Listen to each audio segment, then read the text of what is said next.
इसवी सन 2023 या शारदीय नवरात्र महोत्सवाच्या प्रतिपदेला करवीर निवासिनी श्री महालक्ष्मी अर्थात अंबाबाईच्या मंदिर प्राकारातून देवीच्या रात्रीच्या या पालखी सोहळ्याच्या थेट प्रक्षेपणाच्या निमित्तानं आपण सर्वांचं सहर्ष स्वागत। आज प्रतिपदा करवीर निवासिनी आई जगदंबा महालक्ष्मी अर्थात अंबाबाई सिंहासनात रूपात सजलेली आहे। अश्विन प्रतिपदा म्हणजे घटस्थापना। आज सकाळी देवीचे नित्योपचार झाल्यानंतर घटस्थापनेच्या सोहळ्याला सुरुवात झाली।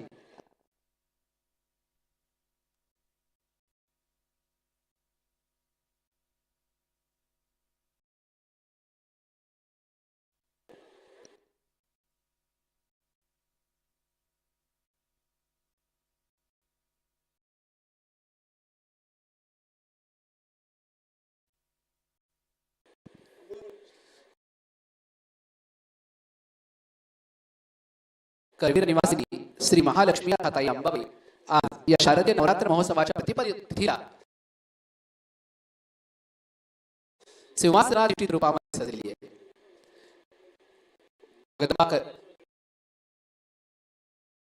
आज देवीचे नित्योपचार झाल्यानंतर प्रारंभ झाला। चोपदार हवालदार रोषणाई पदाधिकारी या सगळ्यांच्या उपस्थितीमध्ये मंत्रोच्चारण पूर्वक देवी समोर घटस्थापना करण्यात आली। आई साहेबांची उत्सव मूर्ती घटाजवळ विराजमान झाली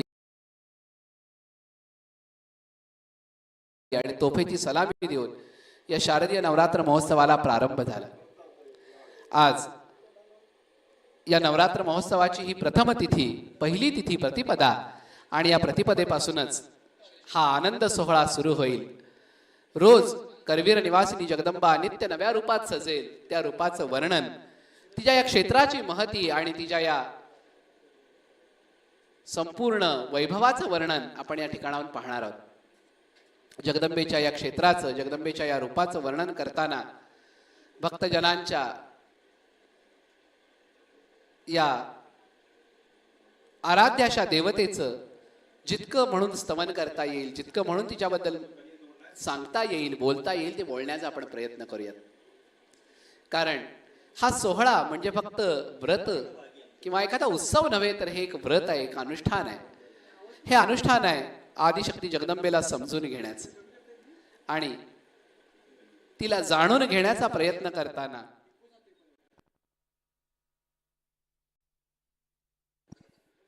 आणि त्या जगदंबेला जाणून घेण्याचा प्रयत्न करण्यासाठीच हे अनुष्ठान पर्व आणि त्या अनुष्ठान पर्वाच्या निमित्तानं होणारी देवीची ही पालखी परिक्रमा परंपरेप्रमाणे आई साहेबांची उत्सव मूर्ती पालखीमध्ये विराजमान होईल। मध्य मंडपाच्या किंवा गणेश मंडपाच्या उत्तरद्वारातून बाहेर आल्यानंतर परंपरेप्रमाणे पोलीस बँडची मानवंदना होईल। करवीर संस्थांच्या राज्यगीतानं, करवीर संस्थांच्या या राज्यगीताने या मानवंदना स्वीकारून जगदंबेसाठी गायन सेवा सादर केली जाईल। अशी 7 टप्प्याची गायन सेवा घेत अगस्त्य मुनींच्या दीपमाळेला प्रदक्षिणा करून जगदंबा गरुड मंडपात सदरेवरती विराजमान होईल। तिथं क्षणभरासाठी विसावेल आणि त्यानंतर तोफेच्या सलामीनं आजचा हा पालखी सोहळा संपन्न झाल्याची जणू सूचना मिळेल। आई साहेब पुन्हा एकदा मंदिराकडे प्रस्थान ठेवतील, गर्भागाराकडे प्रस्थान ठेवतील। त्यानंतर कर्पूरारती होऊन शंखतीर्थ होऊन आजचा सोहळा संपूर्ण होईल आणि भाविकांना ओढ लागेल ती पुन्हा एकदा नव्या रूपाच्या दर्शनाची। जगदंबा आदिशक्ती करवीर निवासिनी या करवीर क्षेत्राचं मूर्तिमंत वैभव म्हणजे ही जगदंबा। माळुंग गदा ढाल पानपात्र धारणेशी चतुर्भुजा त्रिकुट प्रासाद नावाच्या मंदिरामध्ये विराजमान असणारी जगदंबा, या जगदंबेच्या स्वरूपाचं वर्णन, या तिच्या मंदिराचं आणि त्या मंदिराच्या संदर्भांचं वर्णन करताना खरोखर एक अवर्णनीय असा आनंद मिळतो। मंदिराचा प्राकार भाविकांनी अगदी फुलून गेलाय।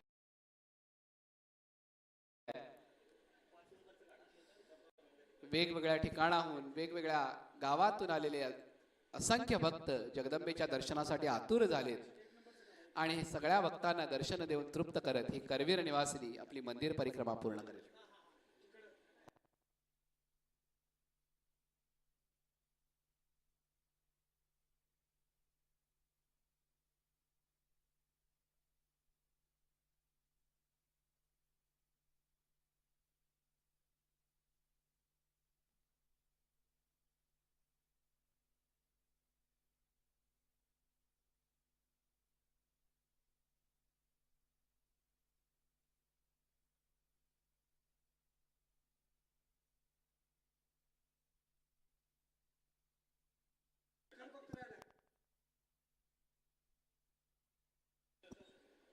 श्री क्षेत्र करवीर म्हणजे विश्वाच्या प्रारंभी म्हणजे अगदी पृथ्वीच्या निर्मितीनंतर जी काही पहिली 2 क्षेत्र तयार केली गेली त्यातलं सगळ्यात पहिलं क्षेत्र म्हणजे करवीर आणि त्यानंतरचं क्षेत्र म्हणजे काशी.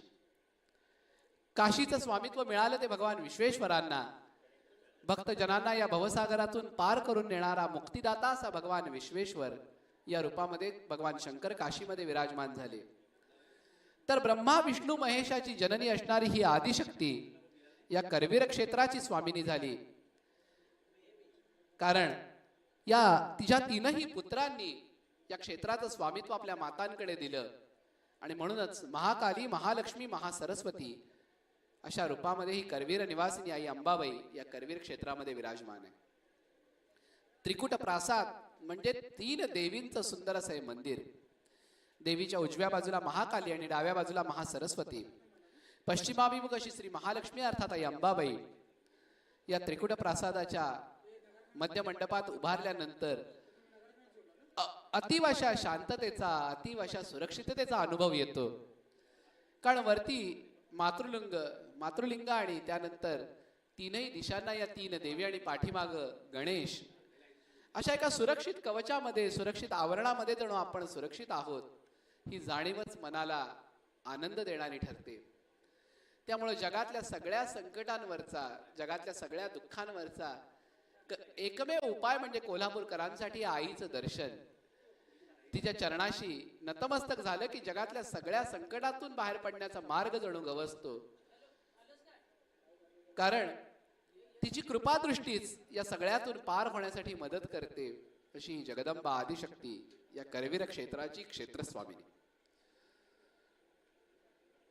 करवीर निवासिनीची आरती पंचारती मंदिर परिक्रमेला बाहेर पडते. पालखी सोहळ्यापूर्वी या सगळ्या देवतांची पंचारती ओवाळून पूजा होऊन देवीची आरती गरुड मंडपात सदरेवरती येते आणि त्यानंतर हा सोहळा पालखी सोहळ्याचा प्रारंभ होतो.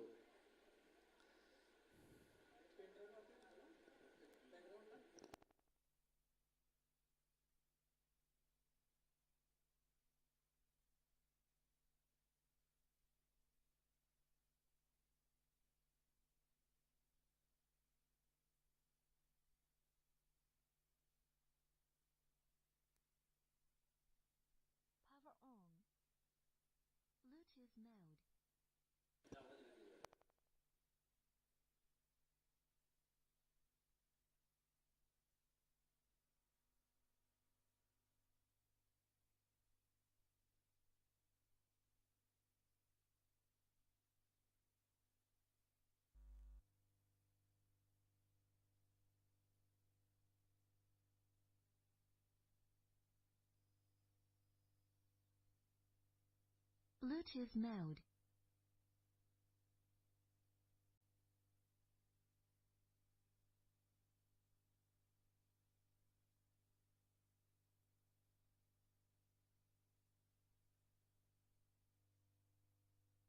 Bluetooth mode. Power on. Bluetooth mode.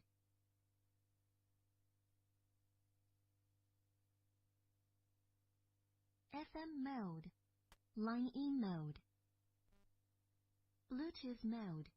FM mode. Line in mode. Bluetooth mode. FM mode. Line E mode. Bluetooth mode. FM mode. Line E mode.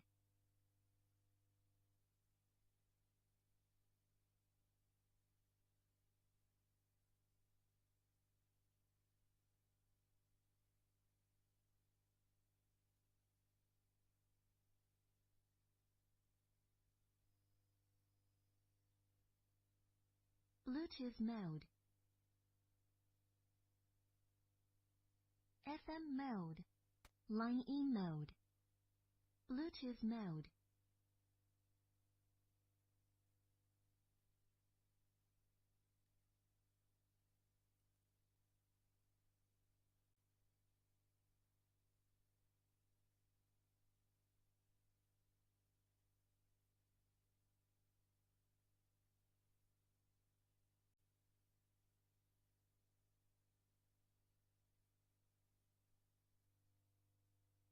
Bluetooth mode. FM mode. Line E mode.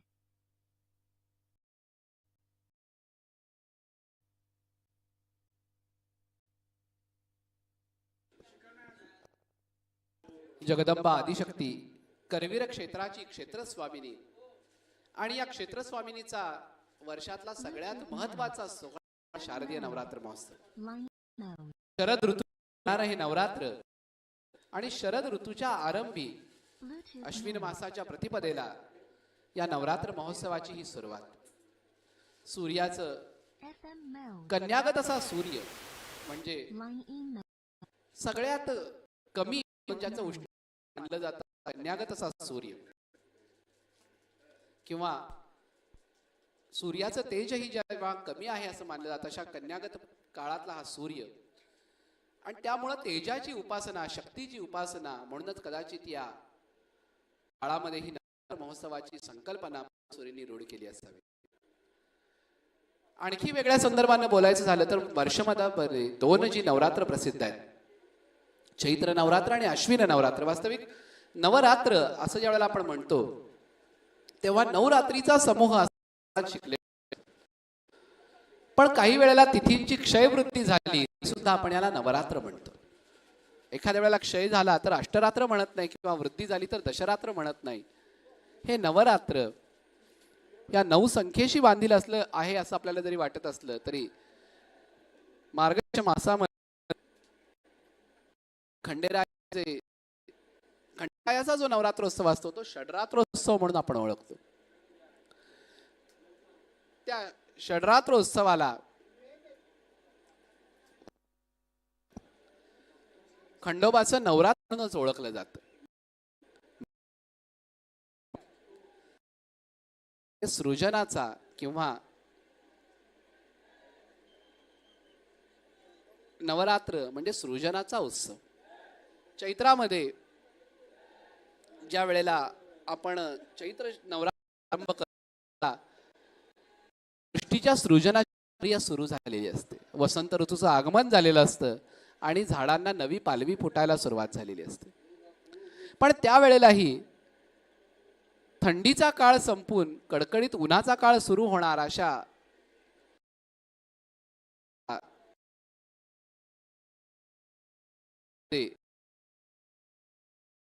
दुसऱ्या बाजूला अश्विन नवरात्र येतं ते पुन्हा एकदा पावसाळ्याचा काळ संपून सध्या जो आपल्याला प्रचंड उकाळा जाणवतो ऑक्टोबर हीट आपण म्हणून ज्याला ओळखतो त्या काळामध्ये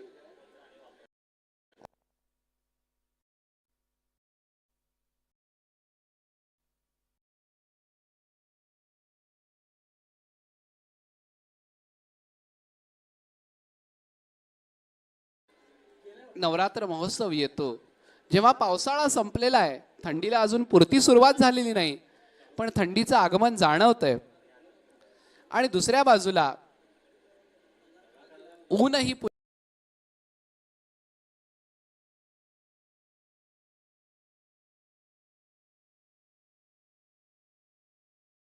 अनेक होताना दिसतात. या दोनही काळांना आयुर्वेदाच्या दृष्टिकोनातून यमदंष्ट्रा म्हणजे यमाच्या दाढा म्हणून ओळखलं जातं. कारण या काळात रोगराईमध्ये जी वाढ होते त्या रोगराईवरती नियंत्रण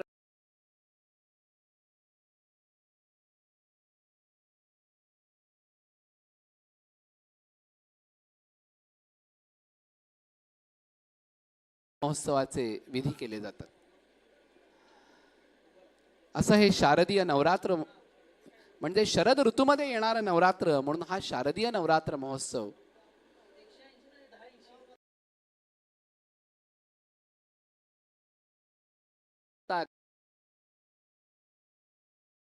हा दिवस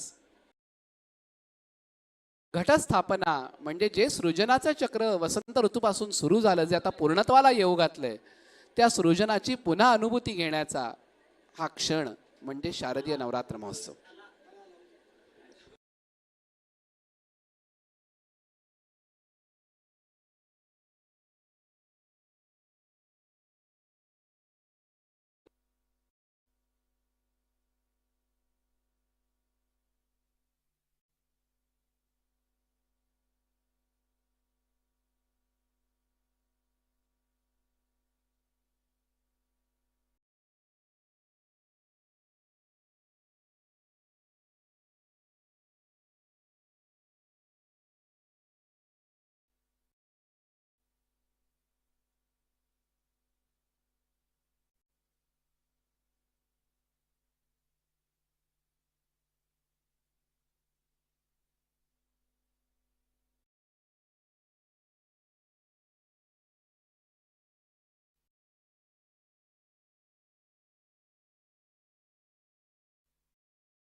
आणि त्याचबरोबर दख्खनचा राजा म्हणून ओळखला जाणारा दक्षिण केदार अर्थात देव ज्योतिबा, वाडी रत्नागिरीवरती नाथ केदाराचं सुंदर असं हे मंदिर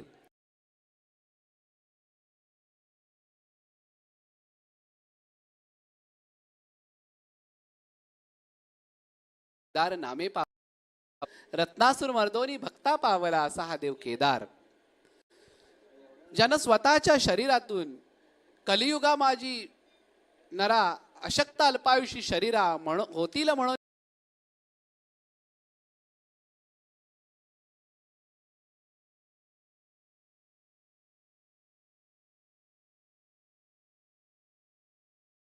स्वतःच्या शरीरातून स्वतःच्या तेजातून 12 ज्योतिर्लिंग निर्माण करून ज्यानं या वाडी रत्नागिरी भोवती स्थापन केली असा ज्योतिर्लिंग आज अश्विन शुद्ध प्रतिपदेच्या तिथीला देवाची सुंदर अशी म्हणजे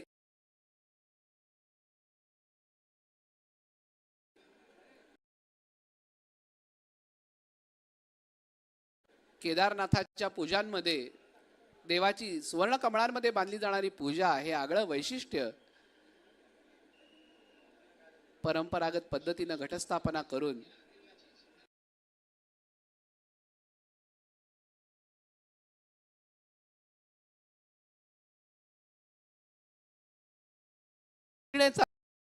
नाथ केदार करवीर निवासिनीच्या आग्रहावरून या केदार क्षेत्रावरती थांबला आणि या केदार करवीर क्षेत्रासह संपूर्ण दक्षिण भूमीचं रक्षण करता झाला आणि त्याची सुंदर अशी ही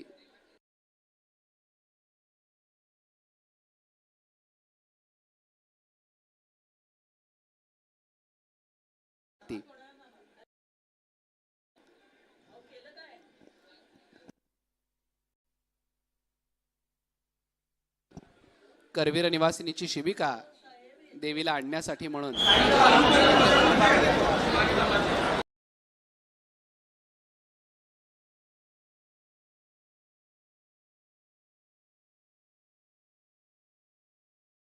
परिक्रमेला बाहेर पडेल.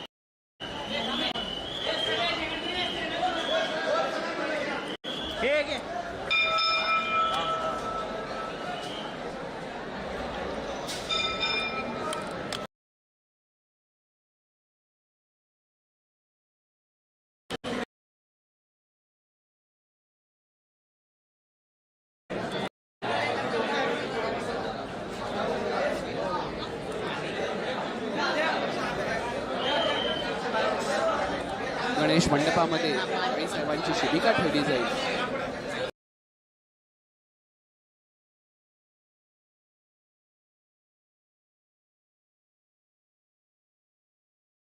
गणेश मंडप आणि त्यानंतर उपस्थित मान्यवरांच्या हस्ते पालखीची पूजा होऊन आई साहेबांची पालखी मंदिर प्रदक्षिणेसाठी बाहेर पडेल.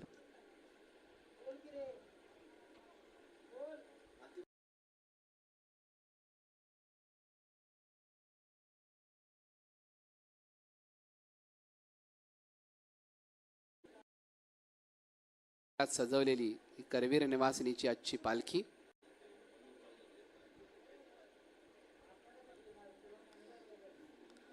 कलश अर्थात घट म्हणजे पूर्णत्वाचं प्रतीक.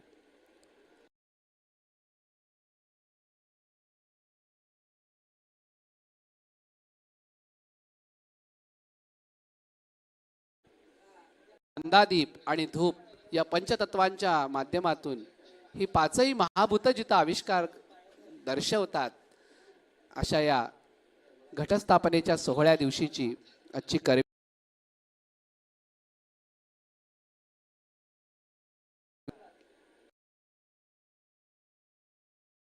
बाहेर पडेल. सुंदर अशा सजवलेल्या या पालखीमध्ये आई साहेबांची उत्सव मूर्ती विराजमान होईल. ही जगदंबेची उत्सव मूर्ती असं ज्या वेळेला आपण म्हणतो ते तोपर्यंतच जोवर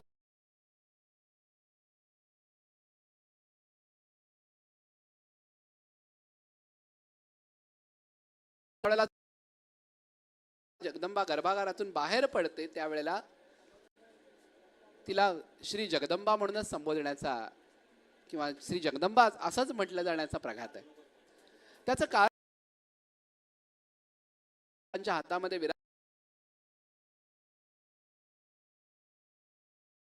अचल मूर्तीच्या रूपानं पालखीमध्ये विराजमान होते. तुका म्हणे तुझा तुझी दोह ठाई अशी अवस्था जणू या क्षणामध्ये येते आणि ही जगदंबा भक्तजनांना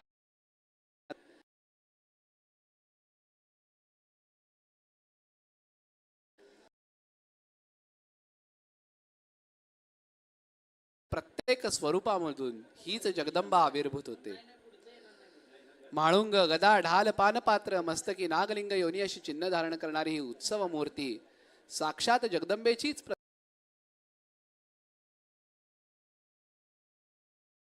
या मंदिर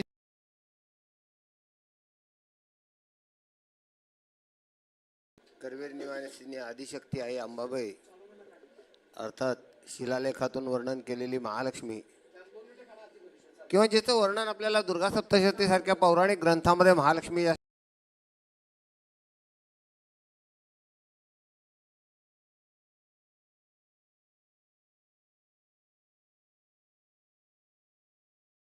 आई किंवा सगळं जगत जिच्या ठाई निर्माण झालं अशी जी आदिशक्ती आदिमाया तिचं वर्णन करताना सप्तशतीच्या प्राधानिक रहस्यामध्ये अतिशय सुंदर वर्णन केलेलं आहे. ज्यावेळेला या ब्रह्मांडामध्ये काय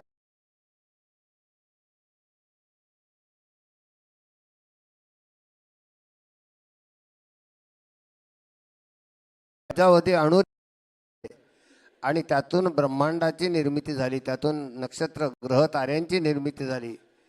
त्यातलाच एक छोटा ग्रह म्हणजे पृथ्वी आणि या पृथ्वी तलावरती सजीव सृष्टीची निर्मिती झाली.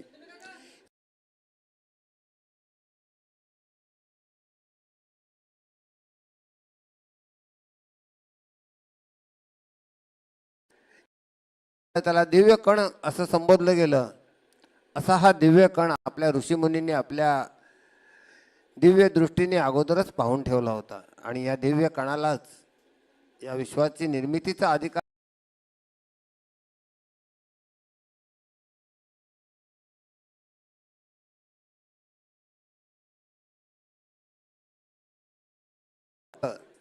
तमोगुणातून महाकालीचं स्वरूप, सत्वगुणातून महासरस्वतीचं स्वरूप आणि रजोगुण धारण करणारी महालक्ष्मी, असे 3 महादेवता या ठिकाणी प्रकट झाल्या.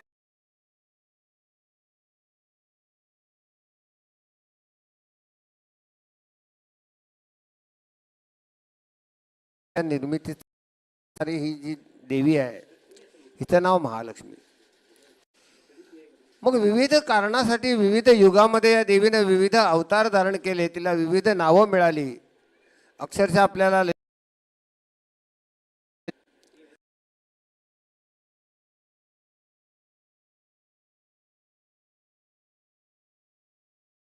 वेळेला अनेक रूप धारण केली.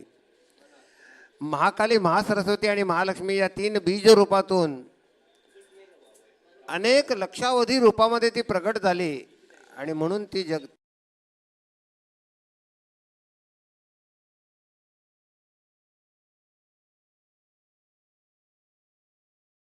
प्रत्येक ठिकाणी त्या शक्तिपीठाची असलेली देवता ही अंबाबाई किंवा जगदंबा या नावानं ओळखली जात असली तरी करवीर क्षेत्राची जी करवीर निवासिनी क्षेत्रस्वामिनी आहे तिच्या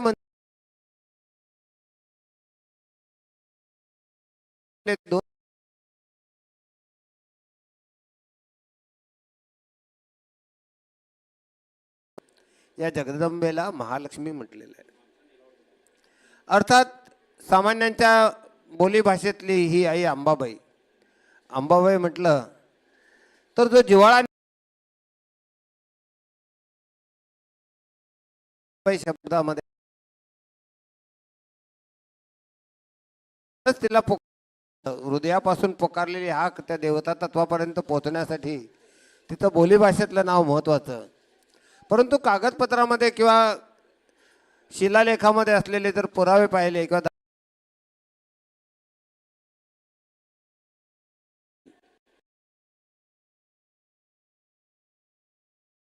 निर्माण होत.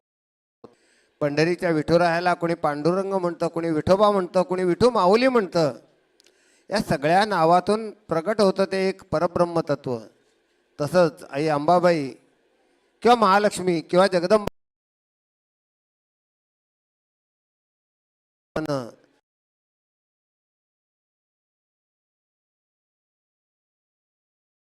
ही केवळ आदिशक्ती, आदिमाया. ही आदिमाया, आदिशक्ती, विश्वाची जननी. अंबा म्हटल्यानंतर तिचे जे स्वरूप आपल्या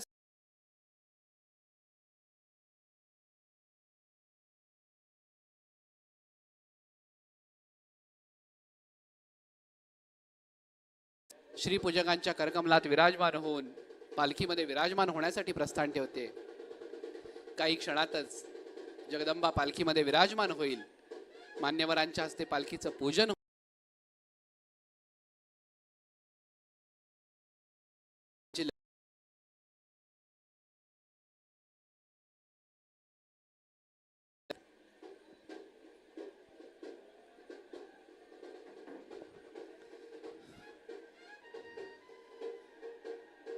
जगदाद्य शक्ती जगदंबा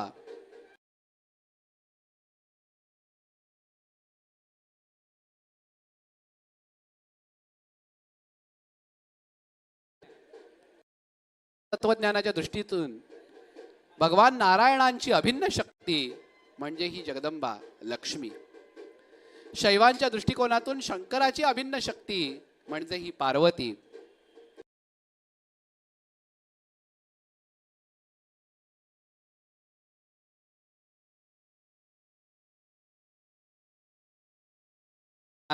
जगदंबेची सुंदर अशी मूर्ती, सुंदर अशा या अलंकारांनी नटलेली ही करवीर निवासिनी.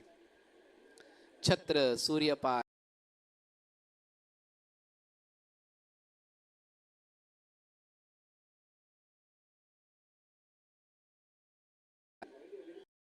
माथ्यावरती जडावाचा सुंदर असा किरीट आणि कानामध्ये परमपवित्र परमप्रतापी अशी मणिकर्णिका नावाची कुंडल.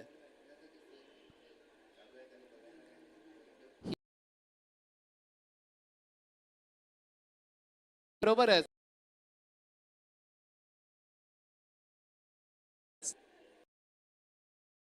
शक्ती म्हणजे सगळं काही लिहाली तरी सुद्धा शेवटी त्या सगळ्या ऐश्वर्यावरती कवडी ठेवून जणू क्षणार्धात त्या रत्नांचा गर्व उतरवणार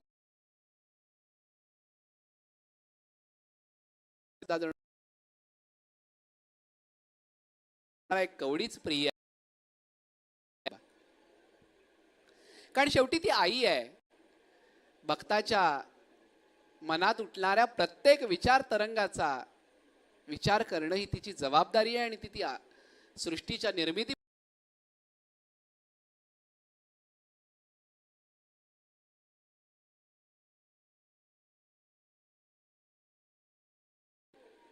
किंवा समज पाहिजे तो तिचा संकेत समजण्याची. ही जगदंबा आदिशक्ती भक्तांच्या हाकेला ओ देते, त्यांच्या हाकेला धावून जाते.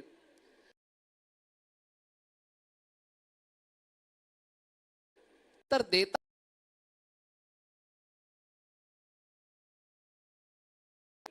ज्याच्या हाकेला प्रतिसाद देते त्याला मात्र ते अगदी नक्की लक्षात येतं.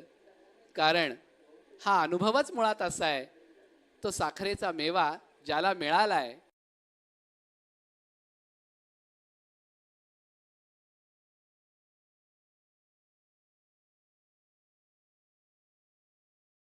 बरोबर गरुड हनुमंताची चिन्ह असणाऱ्या 2 पताका हे प्रभावळीचे अलंकार.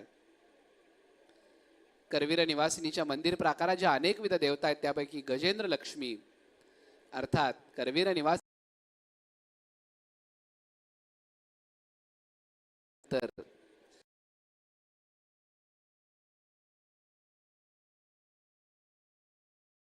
बाजूला पुन्हा एकदा श्री क्षेत्र करवीर स्वामिनी जगदंबा आदिशक्ती. मंदिर प्राकारामध्ये भक्त जगदंबेला विविध उपहार देण्यासाठी म्हणून सज्ज आहेत. भक्तजनांकडून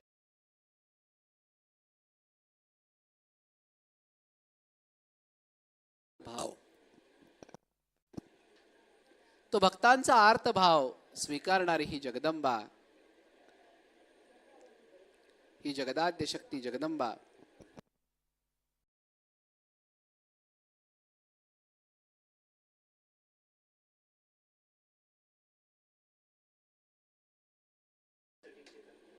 त्यांच्या ललकारीनंतर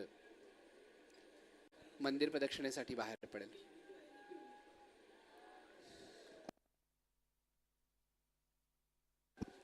मंदिर प्राकार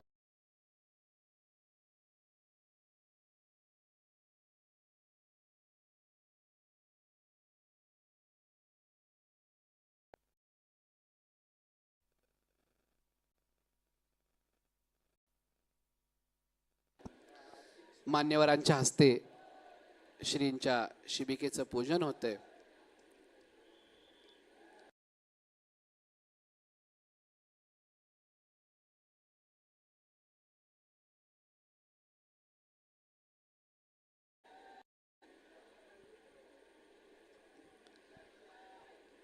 जगदंबा करवीर क्षेत्र स्वामिनी आई अंबाबाई, जगताची माता अशी ही अंबा.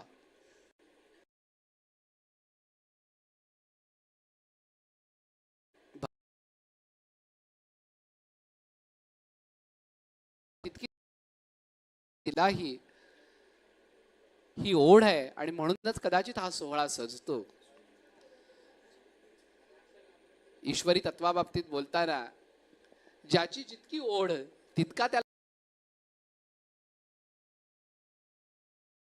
कथांमधून व्यक्त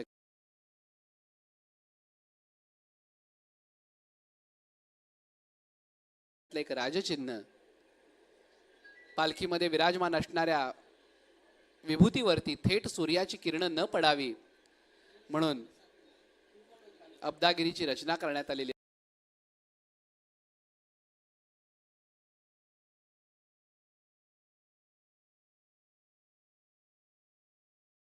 आपण पाहतोय गर्भागारात विराजमान करवीर निवासिनी श्री महालक्ष्मी अर्थात आई अंबाबाईची आजची सुंदर अशी बैठी पूजा.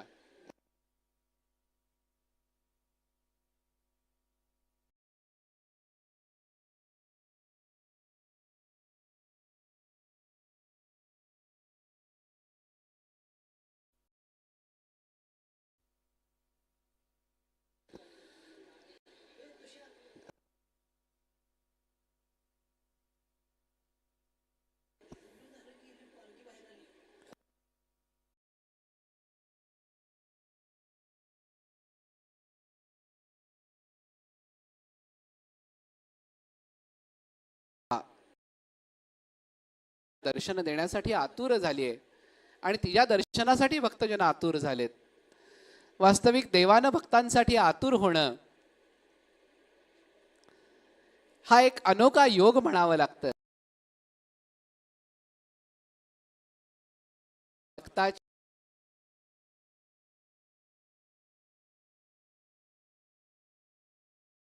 करवीर निवासिनी समस्त करवीरवासियांना आणि या प्राकारात उपस्थित असणाऱ्या समस्त भक्तजनांना देत असते. अत्याधुनिक तंत्रज्ञानाच्या माध्यमातून आपण सगळेजण मंदिरापासून कितीतरी आपल्या सगळ्या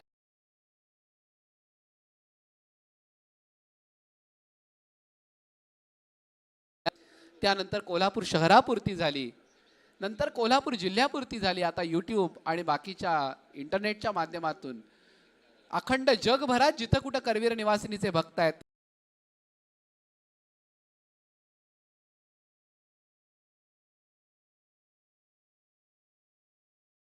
धरणारी ही आपल्या दर्शनानं भक्तजनांना तृप्त करत त्यांना आनंद देत हा सोहळा त्यांच्यापर्यंत पोहोचवते.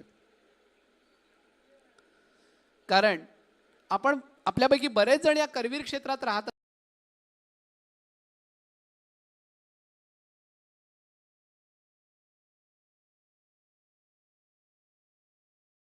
पाहता कित्येक प्रयत्न करावे लागायचे, पण आज तंत्रज्ञानाच्या माध्यमातून हे अतिशय सोपं असं सहज असं कार्य झालंय आणि त्या निमित्तानं एका अर्थानं या जगदंबेच्या कृपा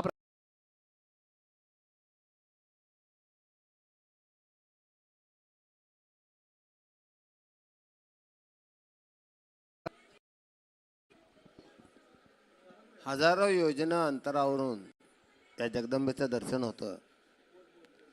पण आपल्याला आश्चर्य वाटेल, अगस्त्य आणि लोपामुद्रेने या करवीर क्षेत्राला भेट दिली.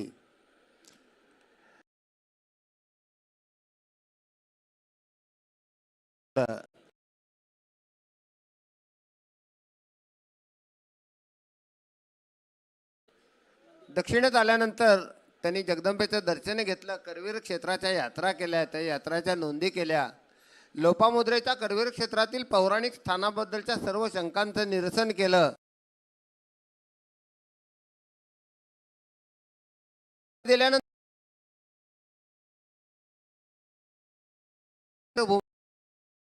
तुझ्या आश्रयानं राहिलो, तुझ्या आश्रयानं माझं आयुष्य समृद्ध झालं आणि पुन्हा याही भूमीचा तू मला त्याग करायला सांगतेस, तर मी कुठं जावं? जिथं काशी क्षेत्राचा त्याग झाला आणि करवीर क्षेत्राचा त्याग झाला, म्हणजे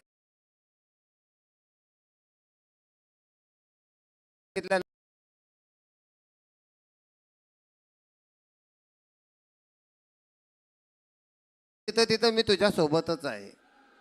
आपल्याला जन्म देणारी माता, मुलगा जरी अमेरिकेमध्ये किंवा इंग्लंडमध्ये किंवा परदेशामध्ये शिक्षणासाठी गेला किंवा नोकरी व्यवसायासाठी गेला, तरी ते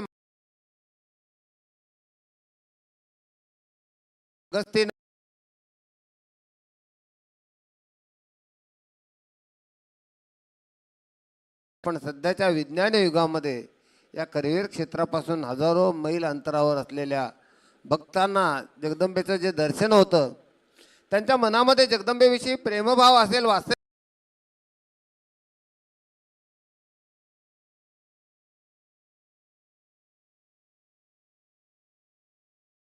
माणसाचे हात जोडले, डोळे अर्धोन मिलित होतात आणि या अर्ध्या उमललेल्या आणि अर्ध्या झाकलेल्या नेत्रापुढं प्रकट होते ती करवीर निवासिनी जगताची माता साक्षात अंबाबाई अर्थात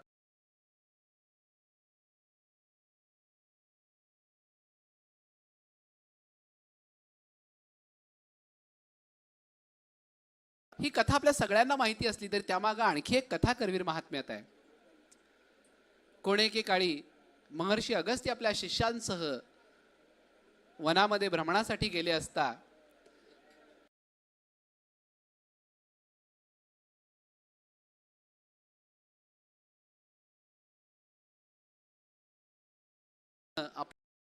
अभिवादन करावं, पण परमेश्वर चिंतनामध्ये मग्न असलेल्या, हरिचिंतनामध्ये मग्न असलेल्या त्या राजाला अगस्त्य मुनी आल्याचं समजलं नाही आणि तो तसाच बसून राहिला. हा आपला अपमान वाट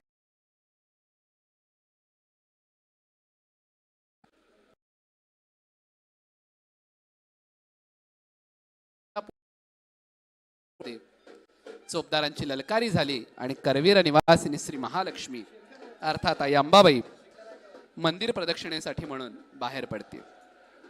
काही क्षणातच आईसाहेबांची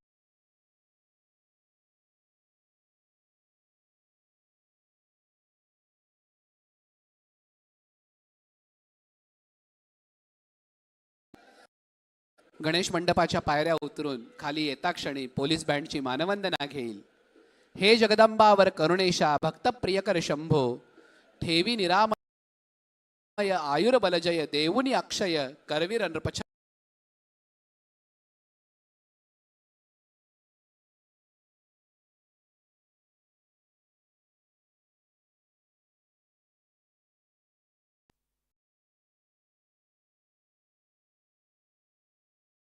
शब्दावलीनं मानवंदना दिली जाईल.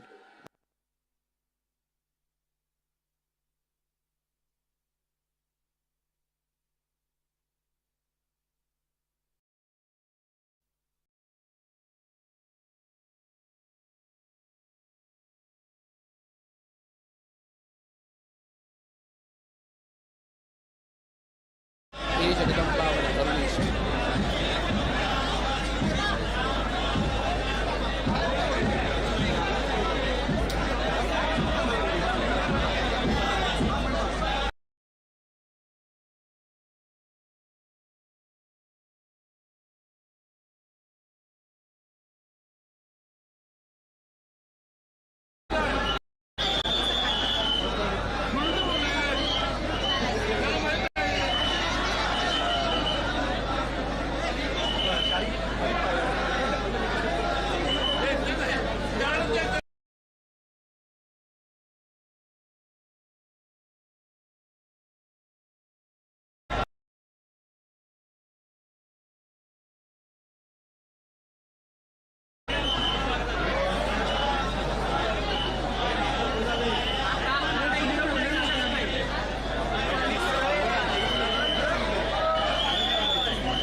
ऋणझुण ऋणझुण वाजती पैंजण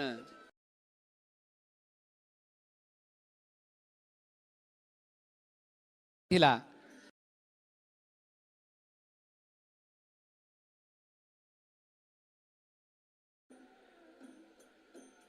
छबिन्याला आली माझी आंबा गवळण आंबे कल्लोळाचं पाणी.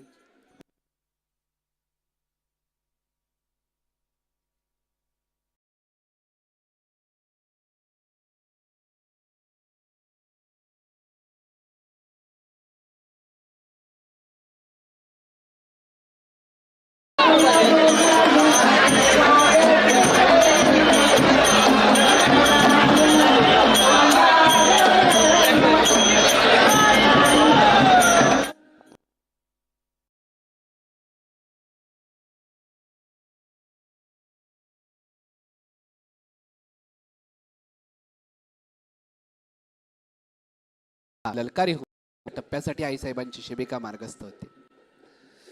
तर असा या सुद्युम्न राजानं अगस्त्यांचा अपमान केला असं महर्षींना वाटलं आणि म्हणून त्याने त्याला हत्ती होण्याचा शाप दिला.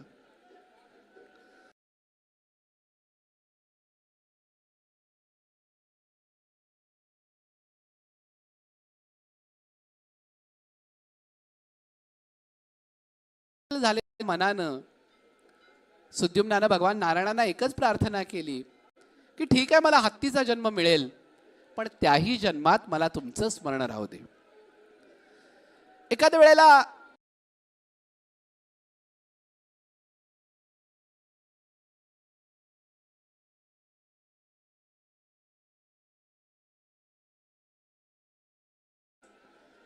कळवळा आला, कारण हा भक्त त्याच्याप्रती झालेल्या अपराधाबद्दल काही मागत नाहीये, काही बोलत नाहीये. तो फक्त एवढंच म्हणतोय की कुठल्याही जन्माला घाला, पण तुमचं स्मरण राहू द्या. म्हणजे तुको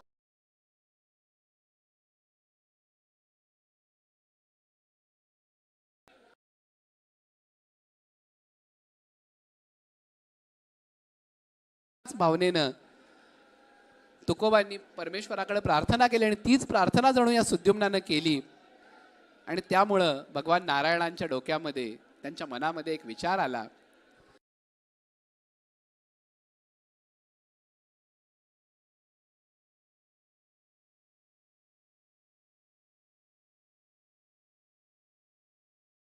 मी काशीत वास करता येऊ नये असं काहीतरी कर. अगस्त्याला काशीवास मिळू नये असं काहीतरी कर म्हटल्यानंतर नारदांनी विंध्याचलाच्या मनामध्ये मेरू पर्वताविषयीची असूया भरली.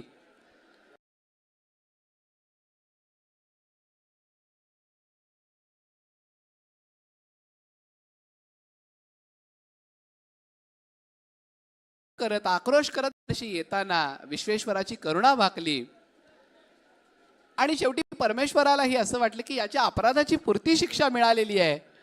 म्हणून मग त्याही परिस्थितीत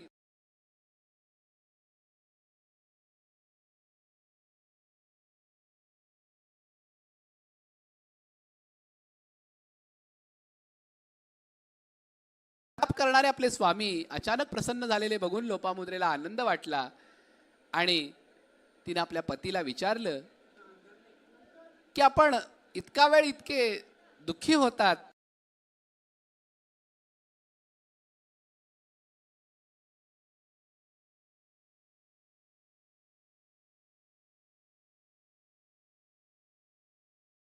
हे करवीर म्हणजे फक्त एक क्षेत्र नाही तर काशी क्षेत्राहून जवभारानं श्रेष्ठ अशी ही नगरी आहे.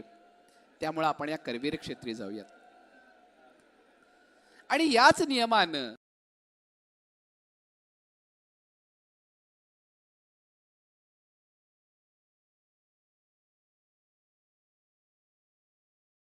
म्हणूनच मग करवीर निवासिनीने त्यांना आज्ञा केली की 6 महिन्यात इतकी हवी तितकी तीर्थयात्रा करा. 6 महिन्याच्या पुढे जर आपण इथं राहाल तर आपल्याला याचं शासन मिळेल. पण या 6 महिन्यात महर्षी अगस्तीनी या करवीर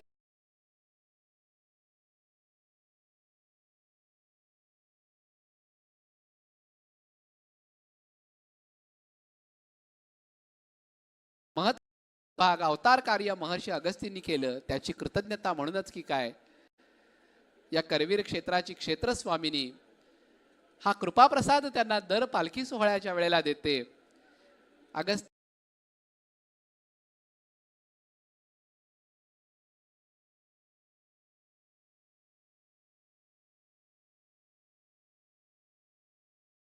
अगस्ती आणि त्यांची बुद्धिमान असलेली पत्नी लोपामुद्रा याने काशी क्षेत्राचा त्याग करून या करवीर भूमीला भेट दिली आणि करवीर क्षेत्राची त्यांनी यात्रा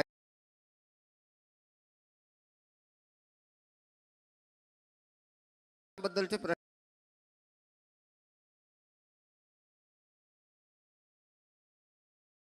मुद्रेला या करवीर क्षेत्राचा परिचय करून दिला. पंचगंगेच्या घाटावरून करवीर क्षेत्रात प्रवेश करत असताना लोपामुद्रेने विचारलं की अतिशय सुंदर असे चंद्राकार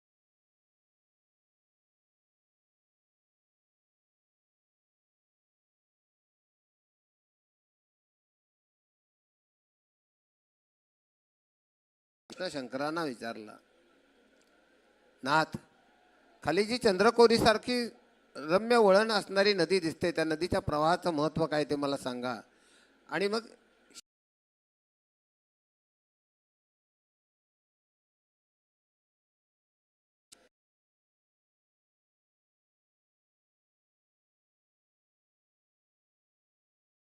प्राचीन तीर्थभूमींचं तीर्थस्थानांचं वर्णन आज जे आपल्याला पाहायला मिळतं किंवा जे वाचायला मिळतं किंवा स्थानांची महती सहस्त्रावधी वर्षे टिकून राहिलेली आपल्याला जी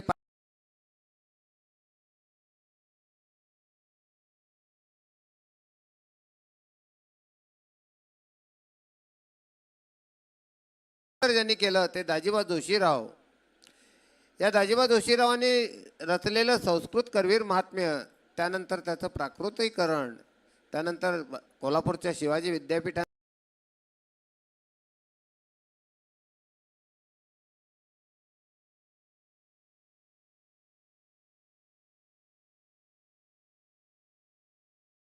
प्रकाशित केलेलं करवीर महात्म्य, प्राकृत करवीर महात्म्य 1981 साली कोल्हापूरच्या पश्चिंती प्रकाशनानं पुनर्मुद्रित केलेलं करवीर महात्म्य, जे गोद पत्किनी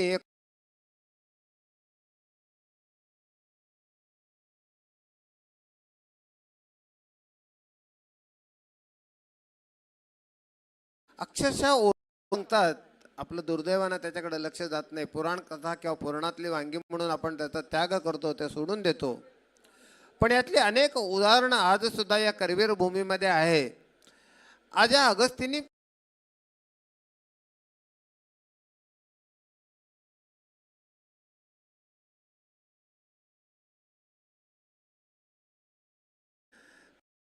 करून बघा आपल्याला ही भूमी उपलब्ध आहे का, तर निश्चितपणे आहे.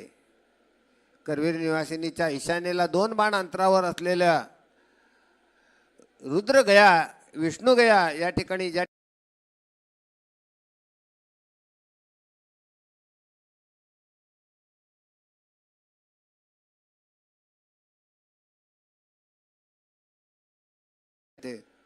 आणि याचे प्राचीन संदर्भ आपल्याला मिळतात ते या करवीर महात्म्य ग्रंथामध्ये. या पुराणातल्या गोष्टी जरी आपण सोडून दिल्या तरी करवीर नगरी एकेकाळी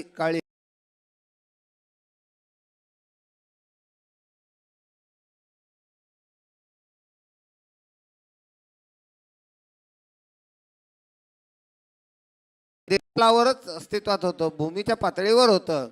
आणि त्यानंतर महापुरासारखी संकट आली. गाळाचा प्रचंड प्रवाह या ठिकाणी वाहत आला आणि ती वसाहतच्या वसाहत गाडली गेली.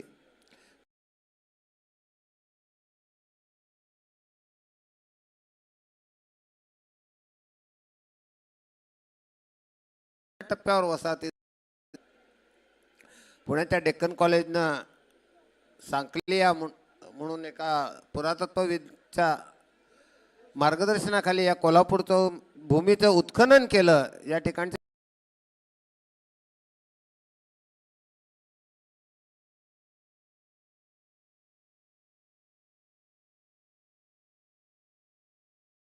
केला. त्या प्रयत्नाचा फळ म्हणून या साकलियाचा डेक्कन कॉलेजनं प्रकाशित केलेला एक रिपोर्ट आज उपलब्ध आहे. या रिपोर्टच्या आधारावरती साकलिया म्हणतात की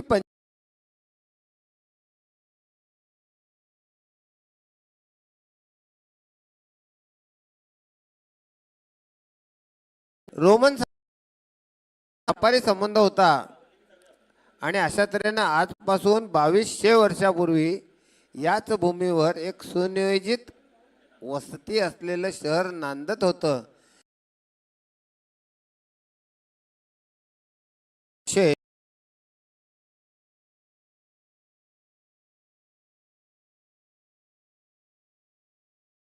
प्राचीन भांडी, या उत्खननात सापडलेल्या प्राचीन देवता मूर्ती, देवघरातल्या विविध पूजेच्या वस्तू यांचा कालखंड निश्चित केला गेला शास्त्रीय आधारावर.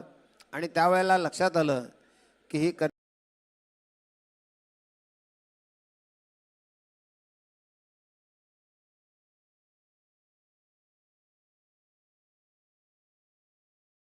शतकाच्या काळातली किंबहुना 9व्या शतकापासून 12व्या शतकापर्यंतच्या 300 वर्षाच्या कालखंडामध्ये हे मंदिर विविध टप्प्यामध्ये बांधलं गेलं.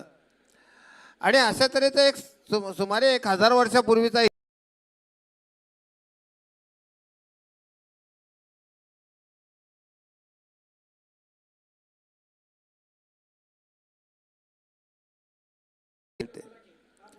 कोल्हापूरच्या लक्ष्मीविलास म्युझियममध्ये एक शिलालेख पाहायला मिळतो. मुथय्या नावाच्या एका माळ्यानं चोळ राजानं केलेल्या आक्रमणाच्या वेळेला त्यांनी मंदिर जाळण्याचा प्रयत्न केला आणि त्या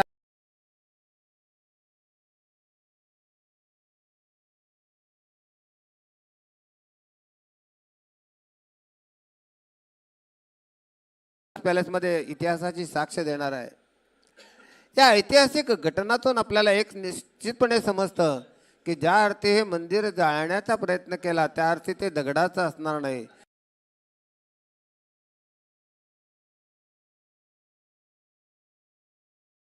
आज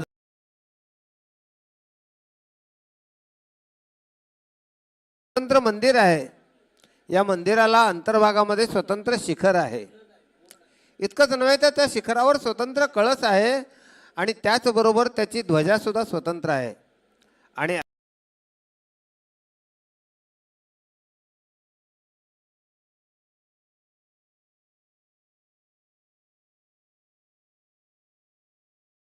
मूळ स्वरूपातच अस्तित्वात ठेवून त्याच्या भोवती एक मंदिर शास्त्रानं परिपूर्ण असं नव्यानं भव्य असं दगडी मंदिर उभारलं गेलं.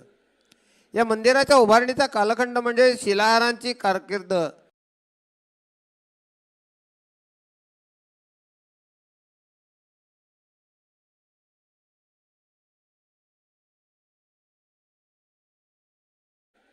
अर्थात ही रात्र म्हणजे आपल्या मानवी आयुष्यातली 12 तासाचा दिवस आणि 12 तासाची रात्र अशा अर्थानं नव्हती, तर केवळ एका छोट्या लाकडी देवळीमध्ये विराजमान असलेली मूर्ती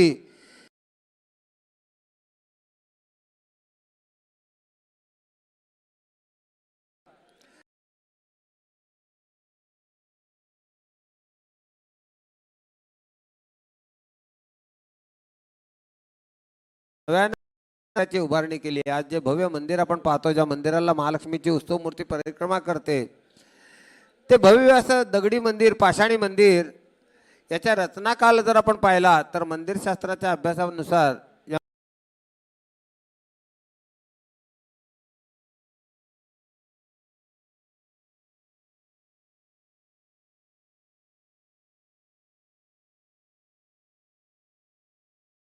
या इमारतीसाठी, या मंदिरासाठी लागणारा काळा पाषाण कोल्हापूरच्या पश्चिमेला असलेल्या रंकाळ्यातून मिळवला गेला. आणि केवळ याच मंदिराचा नव्हे तर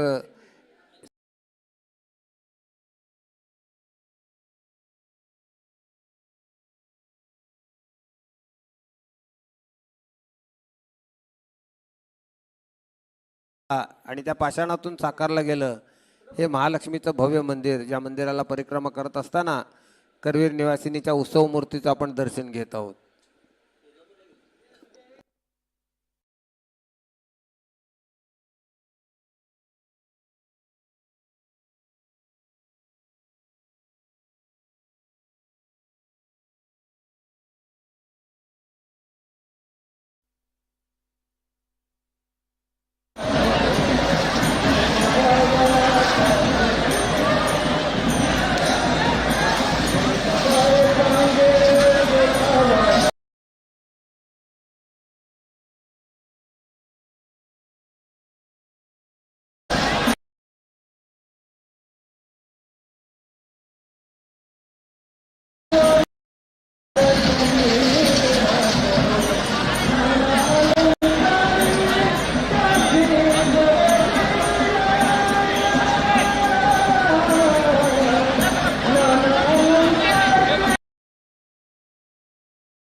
गायन सेवा घेऊन पुढच्या टप्प्याकडे मार्गस्थ होतीये.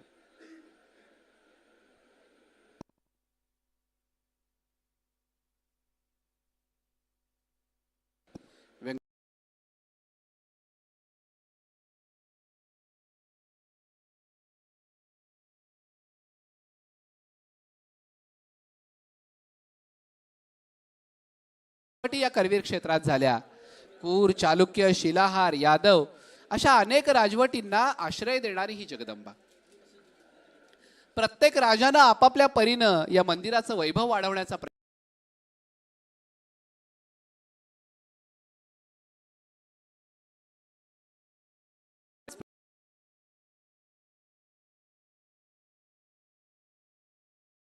या जगदंबेच्या मंदिराची एक व्यवस्था आकाराला आली ती आज तागायत तशाच अर्थानं तशाच अन्वयानं सुरू आहे. जे रीतिरिवाज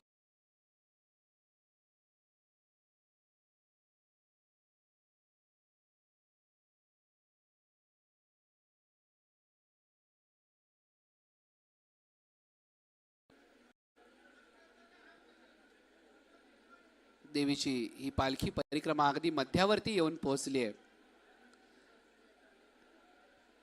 वैकृतिक रहस्याप्रमाणे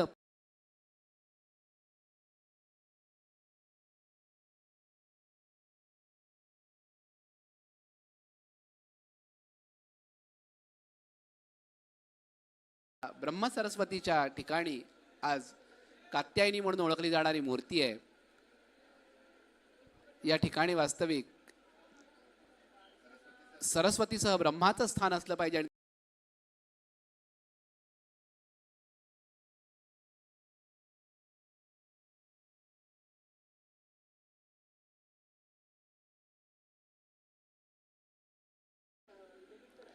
अनेक राजांनी राजवटींनी या मंदिराच्या जडणघडणीमध्ये आपलं योगदान दिलं आणि त्याचबरोबर आलेल्या प्रत्येक राजाच्या दृष्टिकोनातून स्वतःला जगदंबे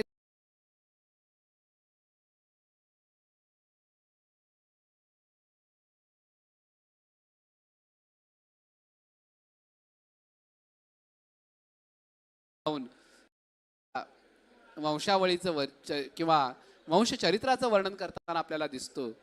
यावरून करवीर निवासिनी म्हणजे फक्त एका गावाची ग्रामदेवता नव्हे तर जनमानसामध्ये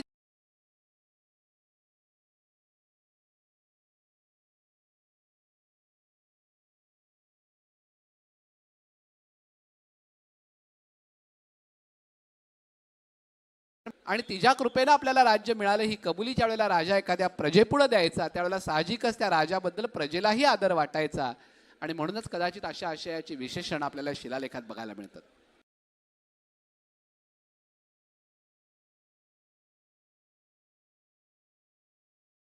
तो लेख आहे. हा शिलालेख घाटी दरवाजातून आपण आत प्रवेश केल्यानंतर ज्या ओहऱ्या आहेत त्यातली पहिली ओहरी म्हणजे नवग्रह मंडप. या नवग्रह मंडपाच्या पुढं नवग्रह मंडपाच्या समोरच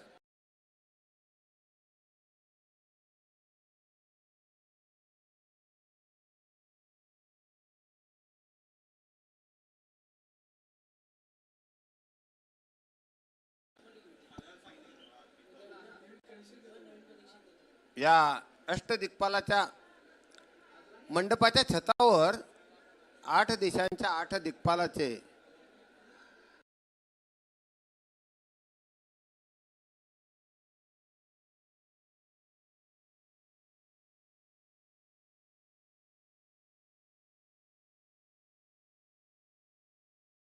ची तारीख नोंदवलेली आहे. देवनागरीमध्ये लिहिलेला हा शिलालेख आहे. या शिलालेखातून त्या काळची समाज रचना त्या काळची सामाजिक मान्यता आपल्याला लक्षात येते. एका जैन बस्तीला दिलेल्या दानपत्राचा उल्लेख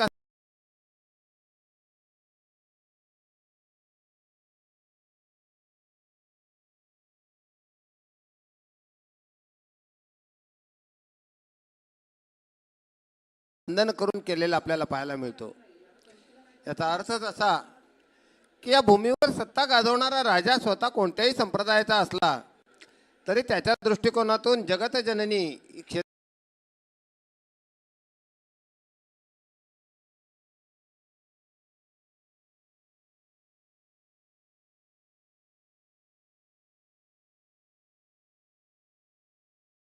व्यक्त करून एका जैन बस्तीसाठी दान केल्याचं वर्णन, पार्श्वनाथाच्या एका बस्तीसाठी दानधर्म केल्याचं वर्णन या शिलालेखामध्ये आपल्याला पाहायला मिळतं. त्या काळी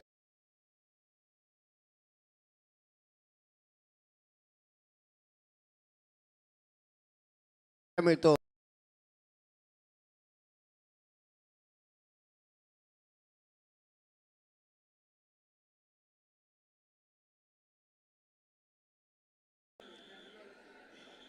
ही महालक्ष्मी म्हणजे विष्णू पत्नी महालक्ष्मी काय तर निश्चितच नाही. विविध काळामध्ये विविध सत्ता या ठिकाणी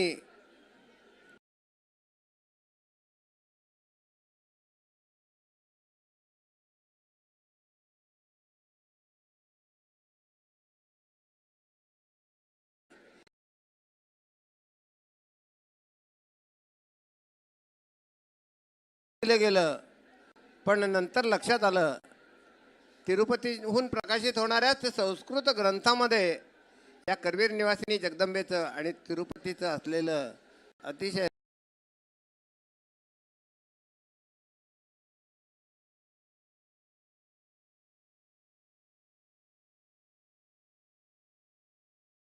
असेल ती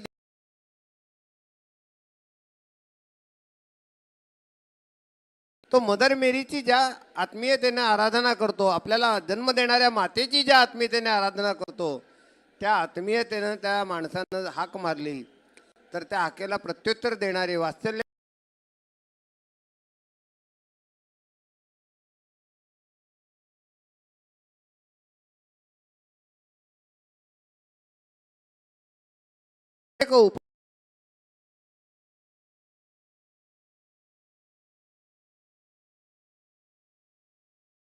महालक्ष्मी अर्थात आई अंबाबाई. हा इतका सगळा चर्चेचा वादाचा मुद्दा आपल्या सिद्ध वाणीनं एकनाथांचे नातू मुक्तेश्वर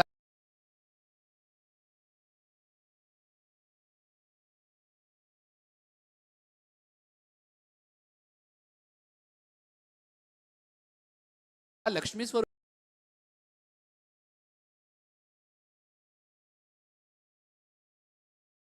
शाक्ता शिवभजका गौरी सांख्यांची प्रकृती निर्गुण निजधारी गायत्री निज बीजा निगमागमसारी प्रगटे पद्मावती श्री जिनधर्माचारी.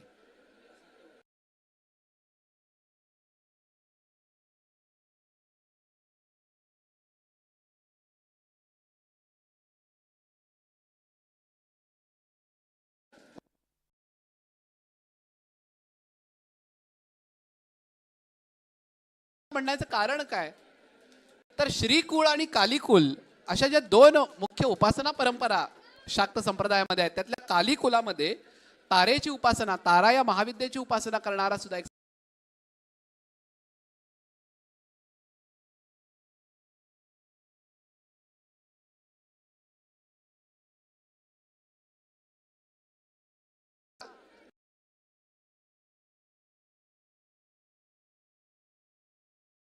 शिवभजका गौरी. शंकराच्या भक्तांसाठी तू गौरी आहेस.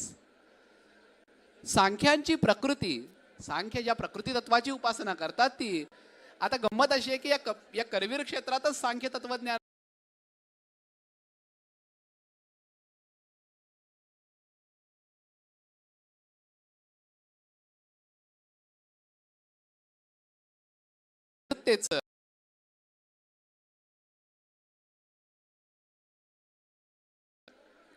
ज्या ठिकाणी सांख्य मताचा प्रभाव अधिक आहे अशा या करवीर क्षेत्रामध्ये सांख्यांची जी प्रकृती आहे ती सुद्धा तूच आहेस असं ज्या वेळेला मुक्तेश्वर म्हणतात, त्याच्या पुढे जाऊन म्हणतात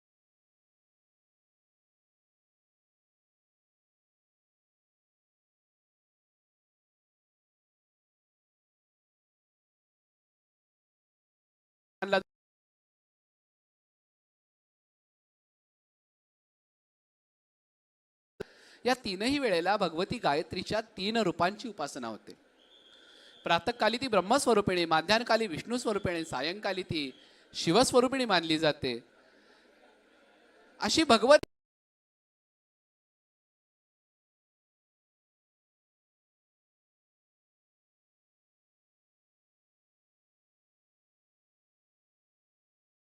पणातून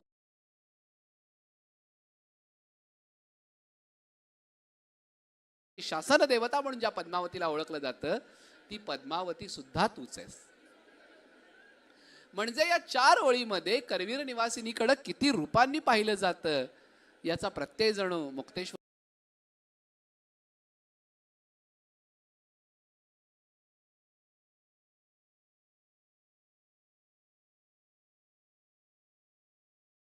कारण त्यांचा आराध्य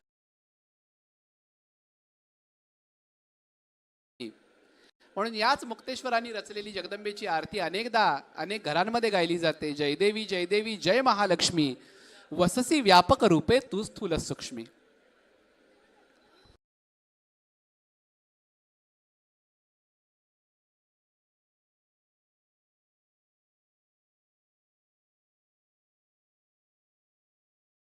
एका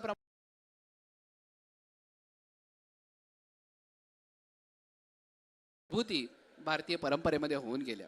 उत्तर भारतामध्ये त्यांचं वास्तव्य होतं. पुण्यामध्ये सुद्धा त्यांचा एक आश्रम आहे. तर या आनंदमयी माताजींना अनेक भक्त साक्षात जगदंबेचं स्वरूप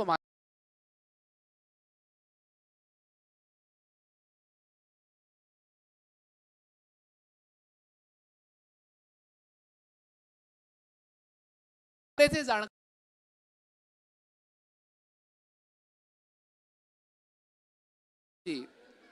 अनेक पुस्तकं शक्ती उपासनेमध्ये प्रमाण मानली जातात.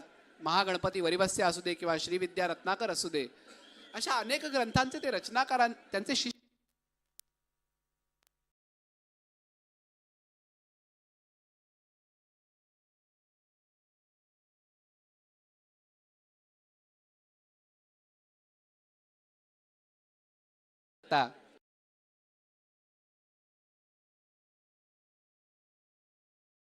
माँ है इतना जानिए. म्हणजे तुमच्या मतांचा कल्पना तुमच्या जवळ राहू दे, फक्त इतकंच जाणा की त्या आई आहेत. आणि करवीर निवासिनी बद्दल हेच उत्तर द्यावं.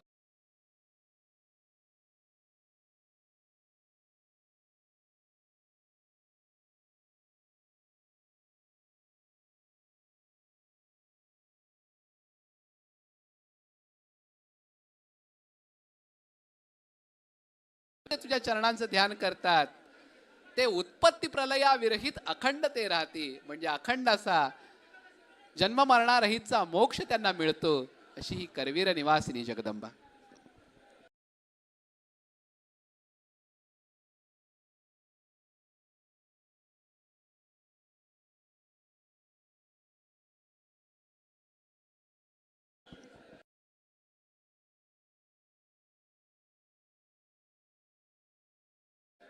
हिचं मूळ स्वरूप काय आहे तर ते तिच्या मूर्तीवर्णनातून आपल्याला पाहायला मिळतं. हे मूर्तीवर्णन सुद्धा मोठं वैशिष्ट्यपूर्ण आहे. मातुलुंग नावाचं फळ तिने आपल्या हातात धारण केलेलं आहे. उजव्या हातामध्ये असले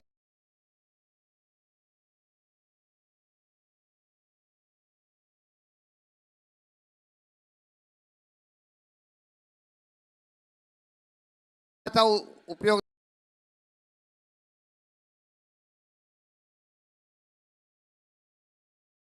या जगदंबेनं आपल्या उजव्या हातामध्ये धारण केलेलं मातुलुंग किंवा म्हाळुंग नावाचं जे फळ आहे, त्या फळाचं इंग्रजी नाव आपण ऐकलं तर आपल्याला आश्चर्य वाटेल. निश्चितपणे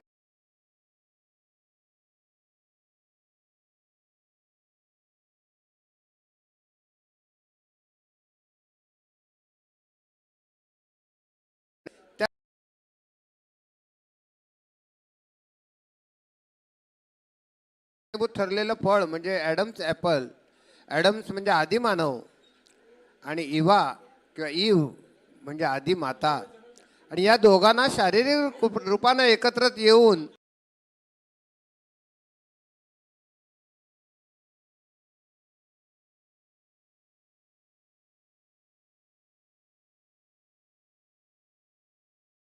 जाणकारानं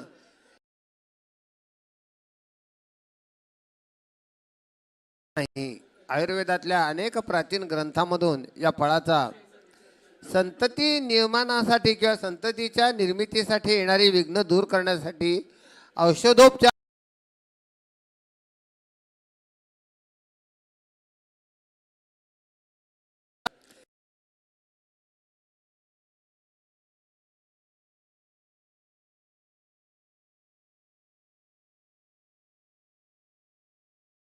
आणि त्याची व्याख्या करताना संस्कृतमध्ये म्हटलंय की बीजानं पुरयते इथे बीजपूरक, म्हणजे बीज गर्भधारणा करण्यासाठी सक्षम होण्यामध्ये जी काही विघ्न आहे ती दूर करण्याचं काम करणार हे बीजपूरक हे या करवीर निवासी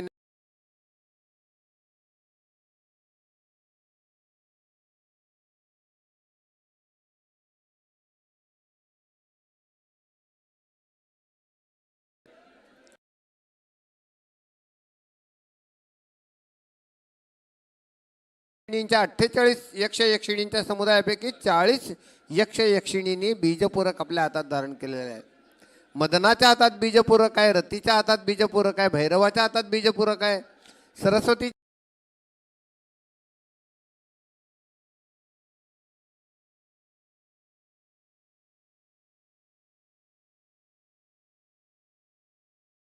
मूर्ती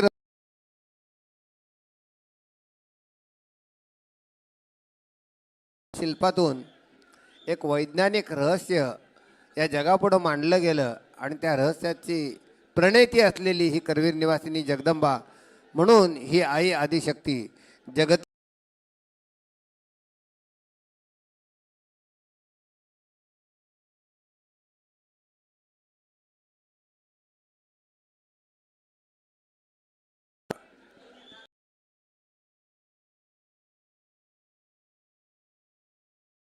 श्री महालक्ष्मी अर्थात आई अंबाबाई आपल्या मंदिर परिक्रमेच्या आता शेवटच्या टप्प्याकडे येऊन पोहोचते.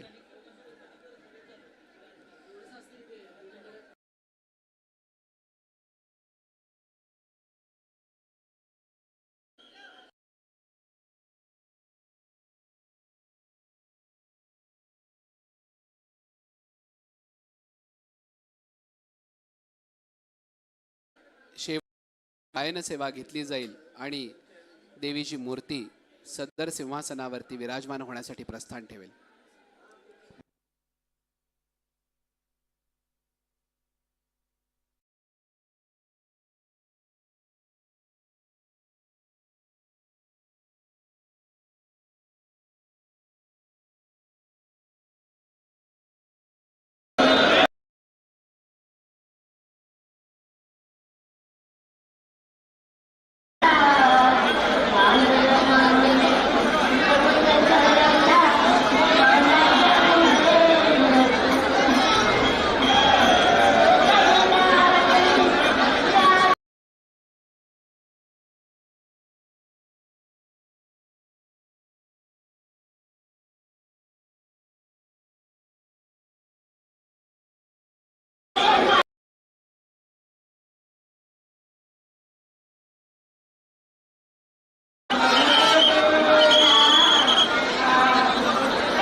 करवीर निवासिनी श्री महालक्ष्मी आपल्या पालखी परिक्रमेच्या अखेरच्या टप्प्यावर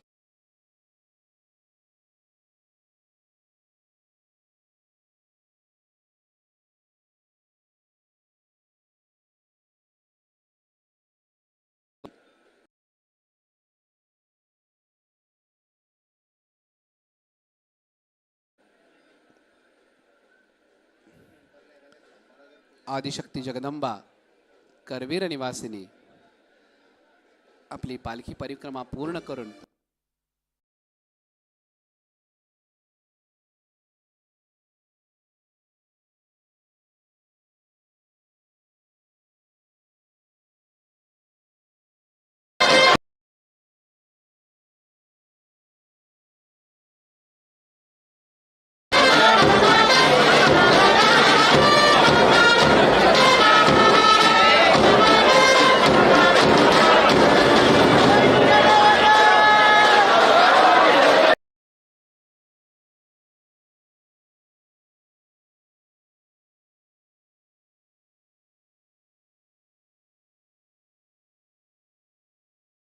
हे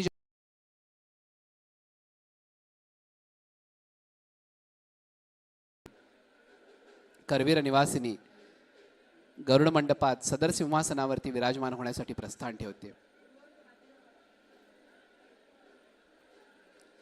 1839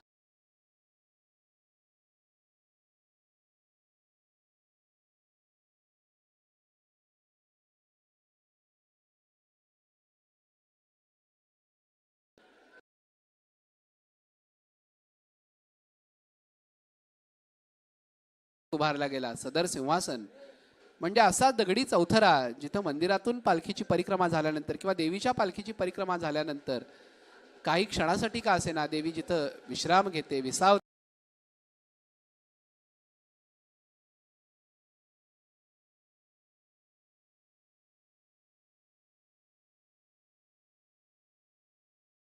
आणि ऐकणार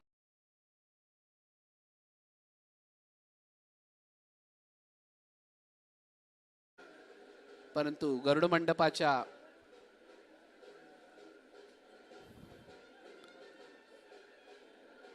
नूतनीकरणामुळं यावर्षी त्याच्यामध्ये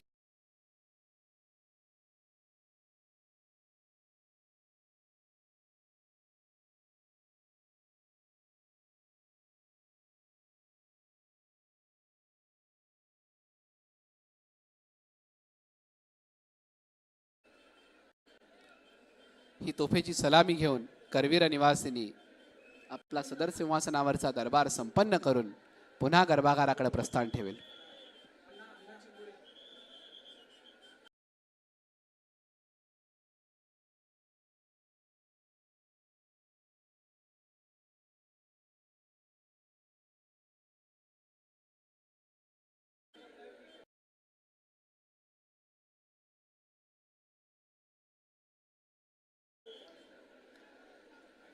भक्तजनांवरती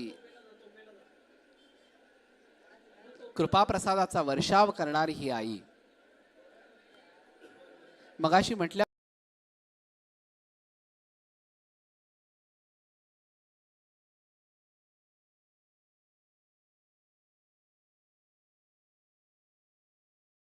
आईशिवाय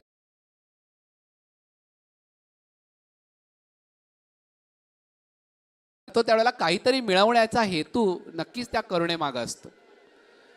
पण अकारण करुणा करणारी फक्त माताच असू शकते आणि ती माता या जगन्मातेच्या स्वरूपात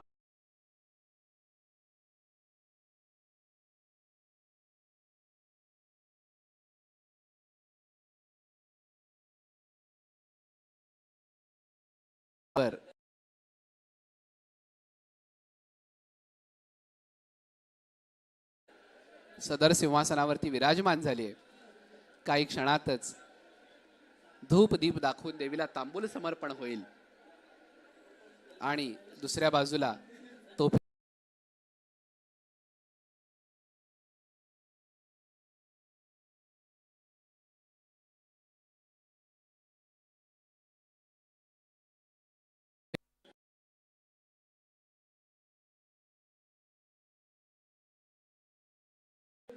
या नवरात्र सोहळ्याचा एक अत्यंत महत्त्वाचा घटक म्हणजे ही तोफांची सलामी.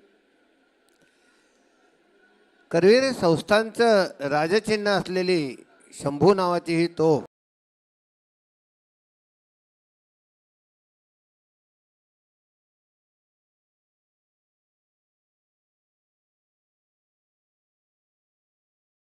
स्वामी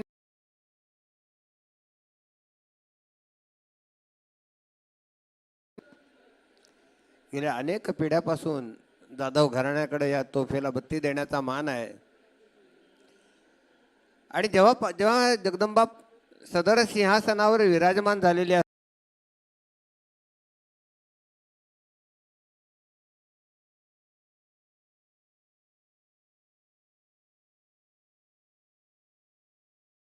किंवा ते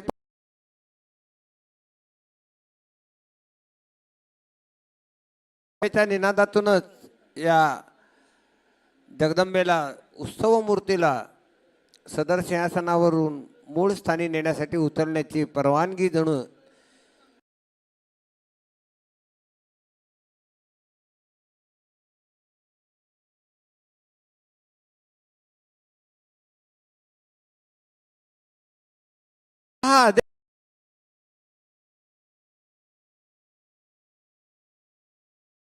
जगदंबेची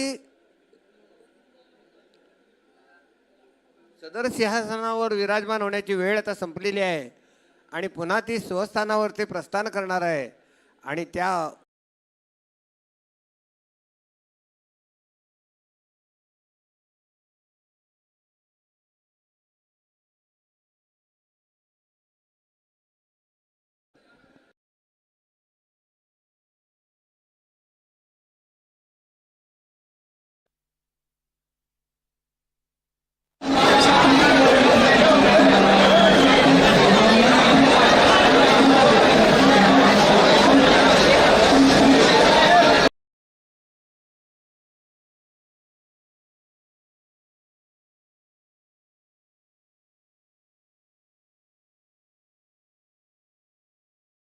शक्ती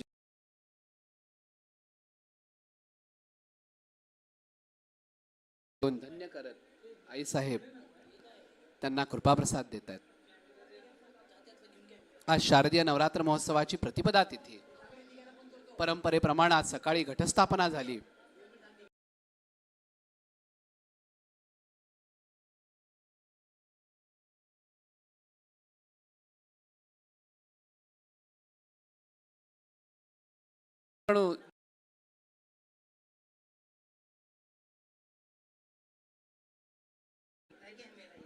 करवीर निवासिनीचं मंदिर प्राकाराच्या बाहेर प्रस्थान होणार असतं.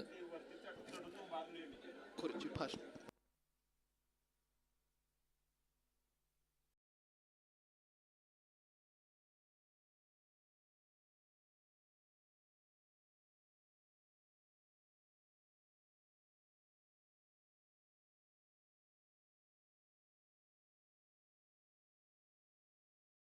ती निघेल किंवा अष्टमीच्या नगर प्रदक्षिणेला निघेल, दसऱ्याच्या सीमोल्लंघनाला निघेल, त्यावेळेला या तोफेची सलामी होते.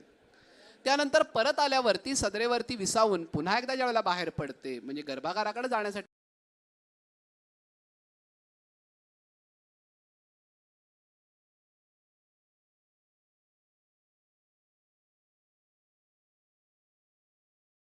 आज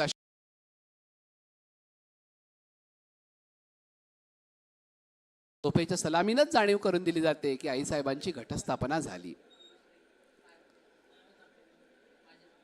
जगदंबा करवीर निवासिनी सदरेवरती विराजमान आहे. दुसऱ्या बाजूला रामा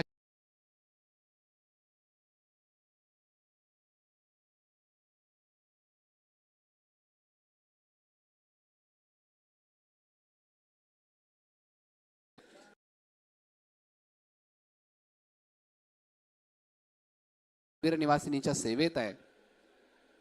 ही तोफेची सलामीची सेवा परंपरेप्रमाणे जाधव घराण्याकडून बत्ती देऊन करण्याचा प्रघात आपल्याला पूर्वापार इथं पाहायला मिळतं.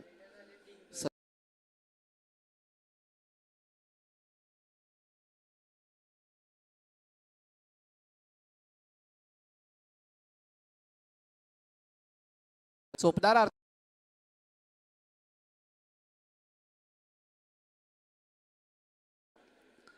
चोपदार म्हणजे हातामध्ये सुवर्णदंड धारण करून करवीर निवासिनीच्या नावाची ललकारी देतात ते हे चोपदार, आणि त्यांच्याबरोबर हवालदार म्हणजे करवीर निवासिनीचे परंपरागत दागिने सांभाळण्याची जबाबदारी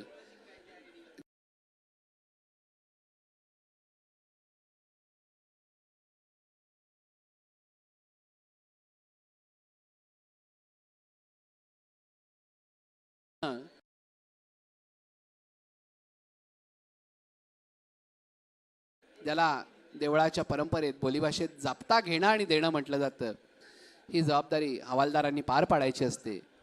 आणि त्या सन्मानाप्रित्यर्थच हवालदार देवीच्या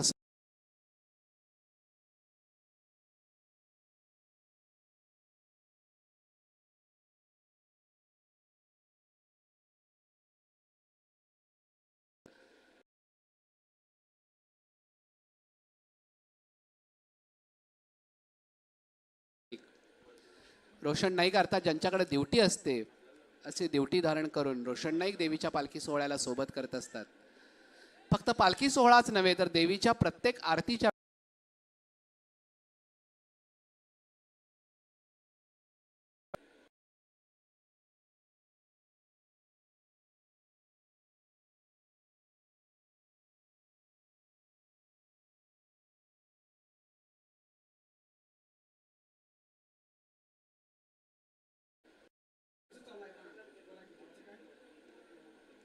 अंबा देवघर अर्थात भवानी मंडपात असलेल्या भवानी मातेच्या समोर हा तांबूल ठेवला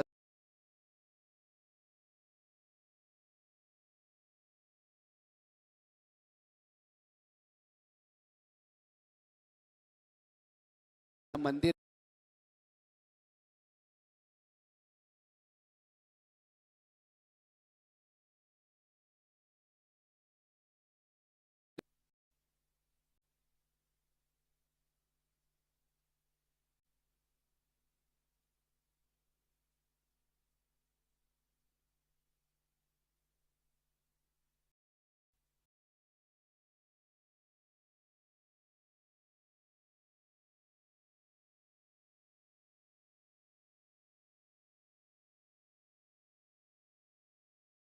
त्यांना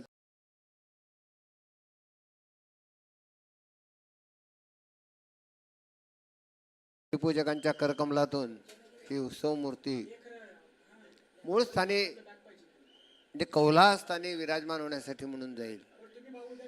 त्या स्थानी विराजमान झाल्या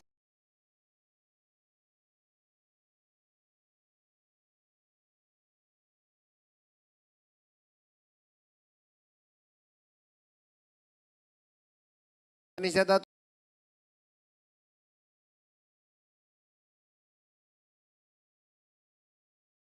गर्भगृहामध्ये विराजमान असलेल्या मातोलिंग गदाखेटक नागलिंग योनी या चिन्हांनी युक्त असलेली ही जगत जननी आई अंबाबाई अर्थात महालक्ष्मी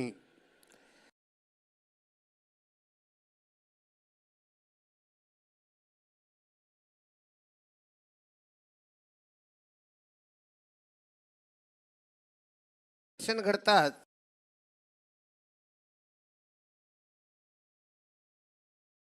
आणि मंदिराला परिक्रमा करून अगस्त्य लोपामुद्रेंना परिक्रमा करून अनेक भक्त भाविकांच्या नजरेतून मिळणाऱ्या मानवंदनाचा स्वीकार करत ही क्षेत्रस्वामिनी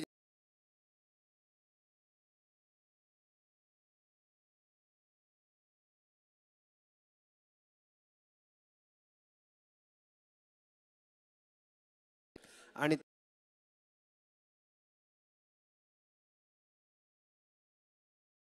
वात्सल्याच्या धारातून प्रकट होताना आपल्याला दिसतं.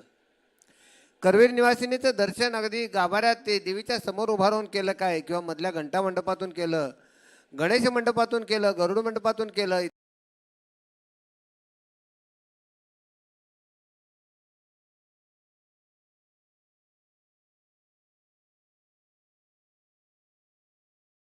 त्याला आपण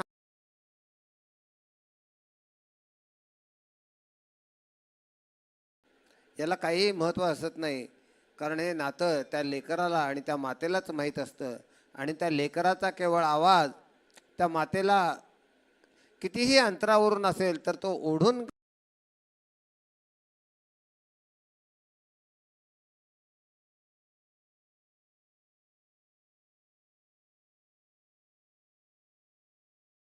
जगतात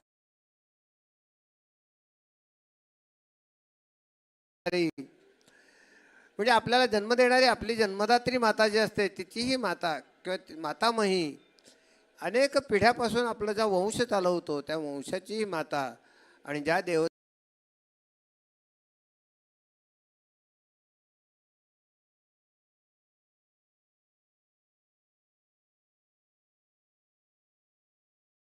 जन्म देणारी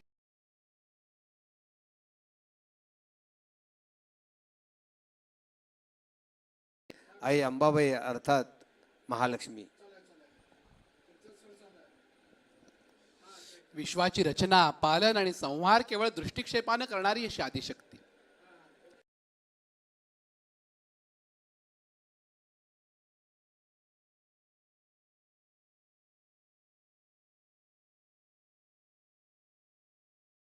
बद्दल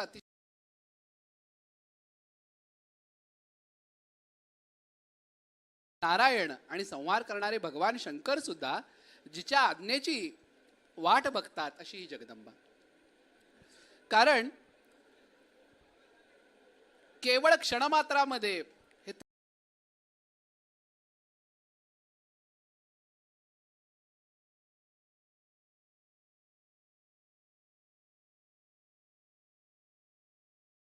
स्वरूप असा नाग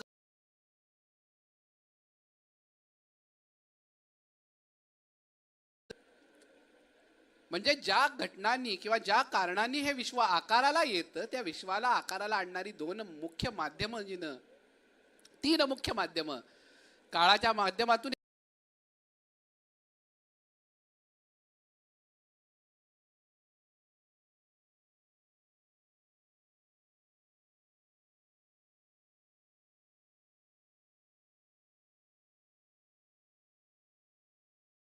तीन चिन्ह महत्वाचं कारण आहे. कदाचित पुरुष प्रकृती आणि काळही जातील पण त्यांना निर्माण करणारी ही जगदंबा अशीच अखंड राहील. कारण अगदी ऐतिहासिक दृष्ट्या उदाहरण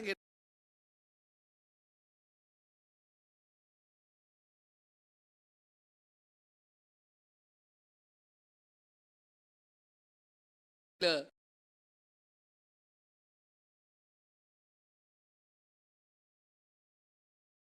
जी सार्वभौम सत्ता आहे की विश्वाच्या आधी, विश्वाच्या मध्ये आणि विश्वाच्या अंती सुद्धा तीच जगदंबा अखंड रूपाने विराजमान राहणार आहे.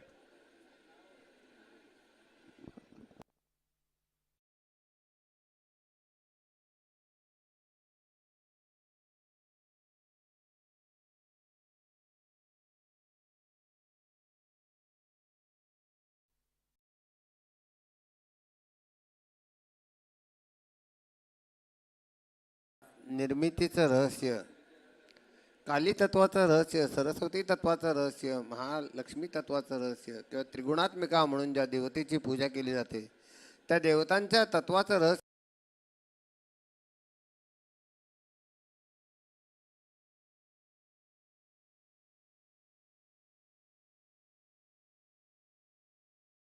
घेत असताना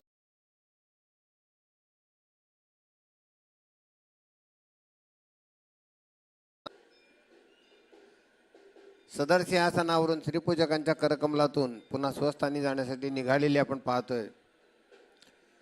या श्रीपूजकांच्या करकमलातून असा आम्ही जेव्हा उल्लेख करत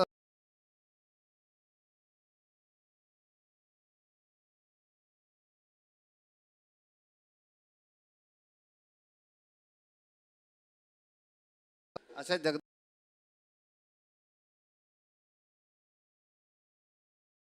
जगस्थानावर बसवणं, तिची सेवा करणं हे पुण्य किंवा हे भाग्य ज्यांना लाभलं ते स्त्रीपूजक. आणि या संपूर्ण यंत्रणेची जबाबदारी पाळण्यासाठी या जगदंबेच्या सेवेमध्ये असलेले असंख्य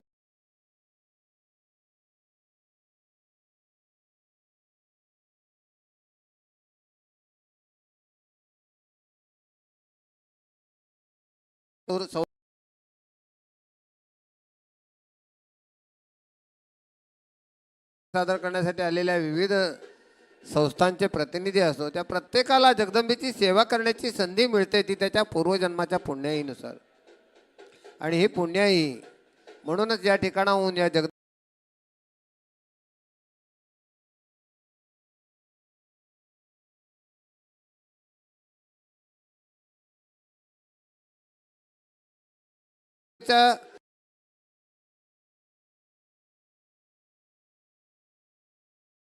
शब्दामध्ये या जगदंबेचं वर्णन केलेली जगदंबेची आरती काही क्षणातच गाभाऱ्यामध्ये साकारली जाईल.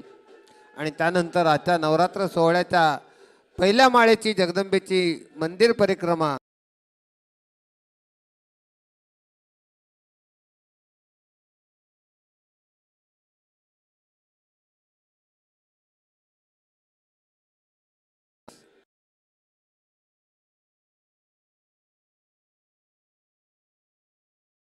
त्या विविध रहस्यांना जाणून घेऊया, तिच्या विविध तपांना जाणून घेऊया, तत्वांना जाणून घेऊया. आणि अनेक ऋषीमुनींनी तिला ज्या ज्या रूपामध्ये पाहिलं आणि ज्या ज्या नोंदी करून ठेवल्या त्या त्या रूपा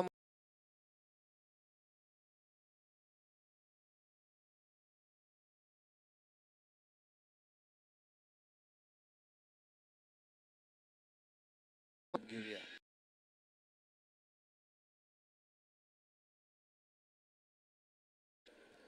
गर्भागाराकडे कौलास्थानाकडे प्रस्थान ठेवते. ही जगदंबा आदिशक्ती या करवीर क्षेत्राची स्वामिनी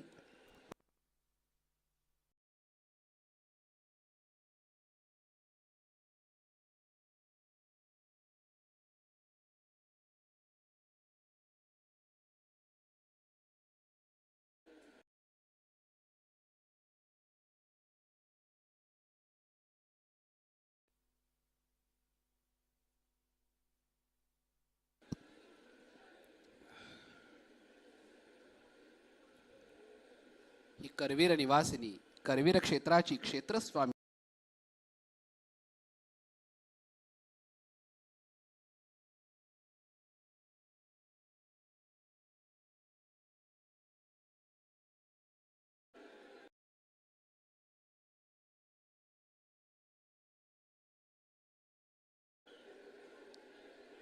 ही कर्पूर आरती शंखतीर्थ होऊन देवीची आजची अलंकार पूजा उतरवली जाईल. त्यानंतर रात्री शेजारती हो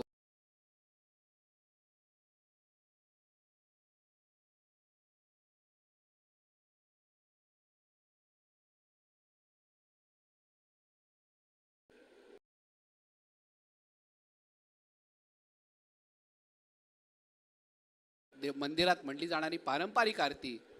बऱ्याच वेळेला ही आरती फक्त शेजारती आणि काकड आरतीच्या वेळेला म्हटली जात असल्यानं अनेक भक्त हिला शेजारती समजतात, पण वास्तविक ही शेजारती नव्हे.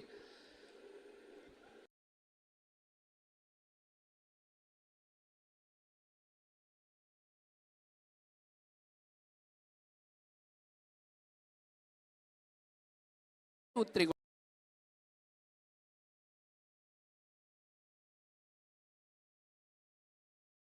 कशी आकाराला आली त्याचं वर्णन केल्यानंतर दिसती जगत व अंगी मणिगण जेवी गुणा जाणून मुनिजन योगी ध्याती याची खुणा. म्हणजे सगळं जग तुझ्या अंगावरच्या अलंकाराप्रमाणे आहे आणि हेच समजून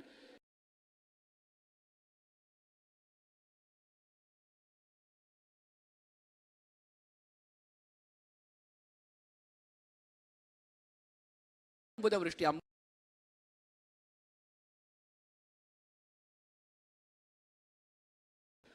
पाऊसही तुझ्या आज्ञेनच पडतो आणि कमलाकर हरवांछित त्वत्करुणा दृष्टी.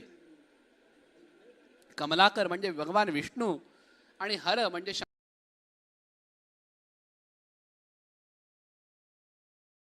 निर्मित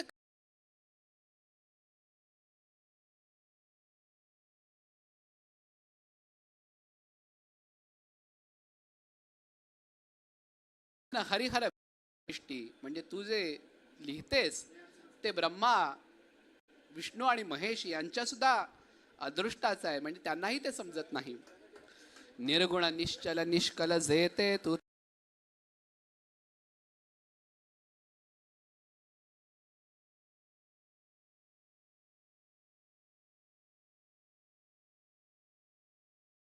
जय देवी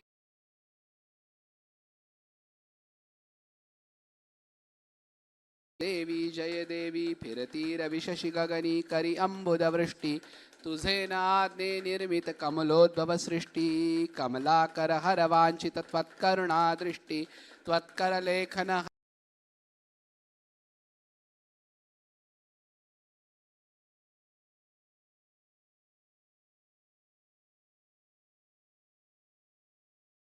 गमहि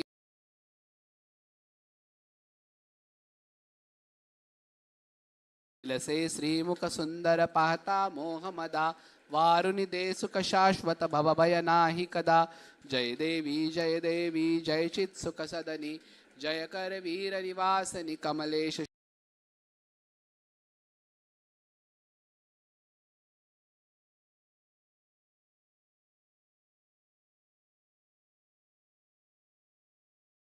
ते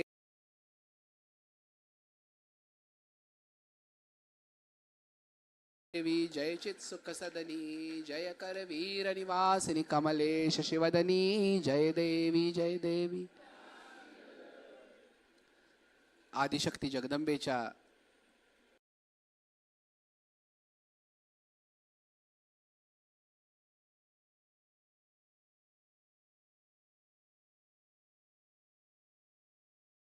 आरती कर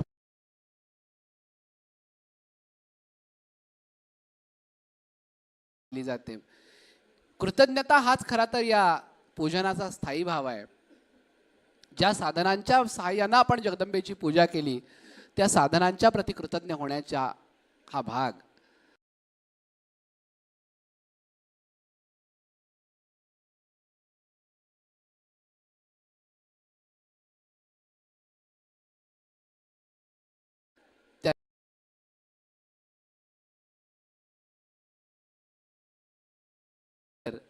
करवीर निवासिनीच्या पूजेचं तीर्थ शंखामध्ये भरून जगदंबेवरून ओवाळलं जातं आणि ते शंखतीर्थ भाविकांवरती प्रोक्षण केलं जातं.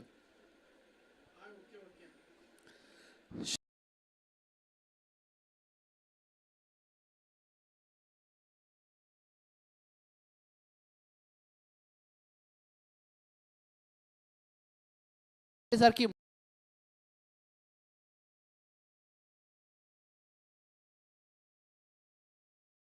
साठी भाविकांचा समुदाय अतिशय आतुर असतो.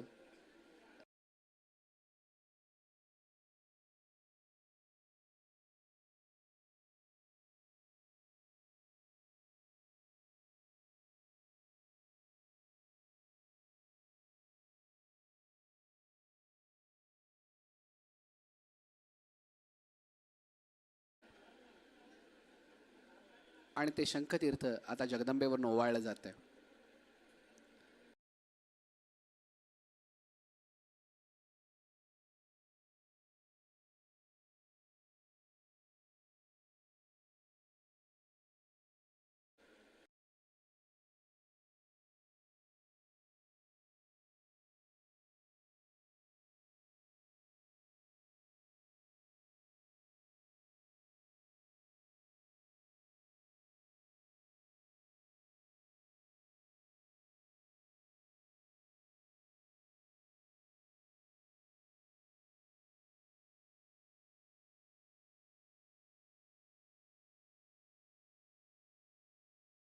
च्या सांगतेवेळी आपणा सर्वांचा निरोप घेतो.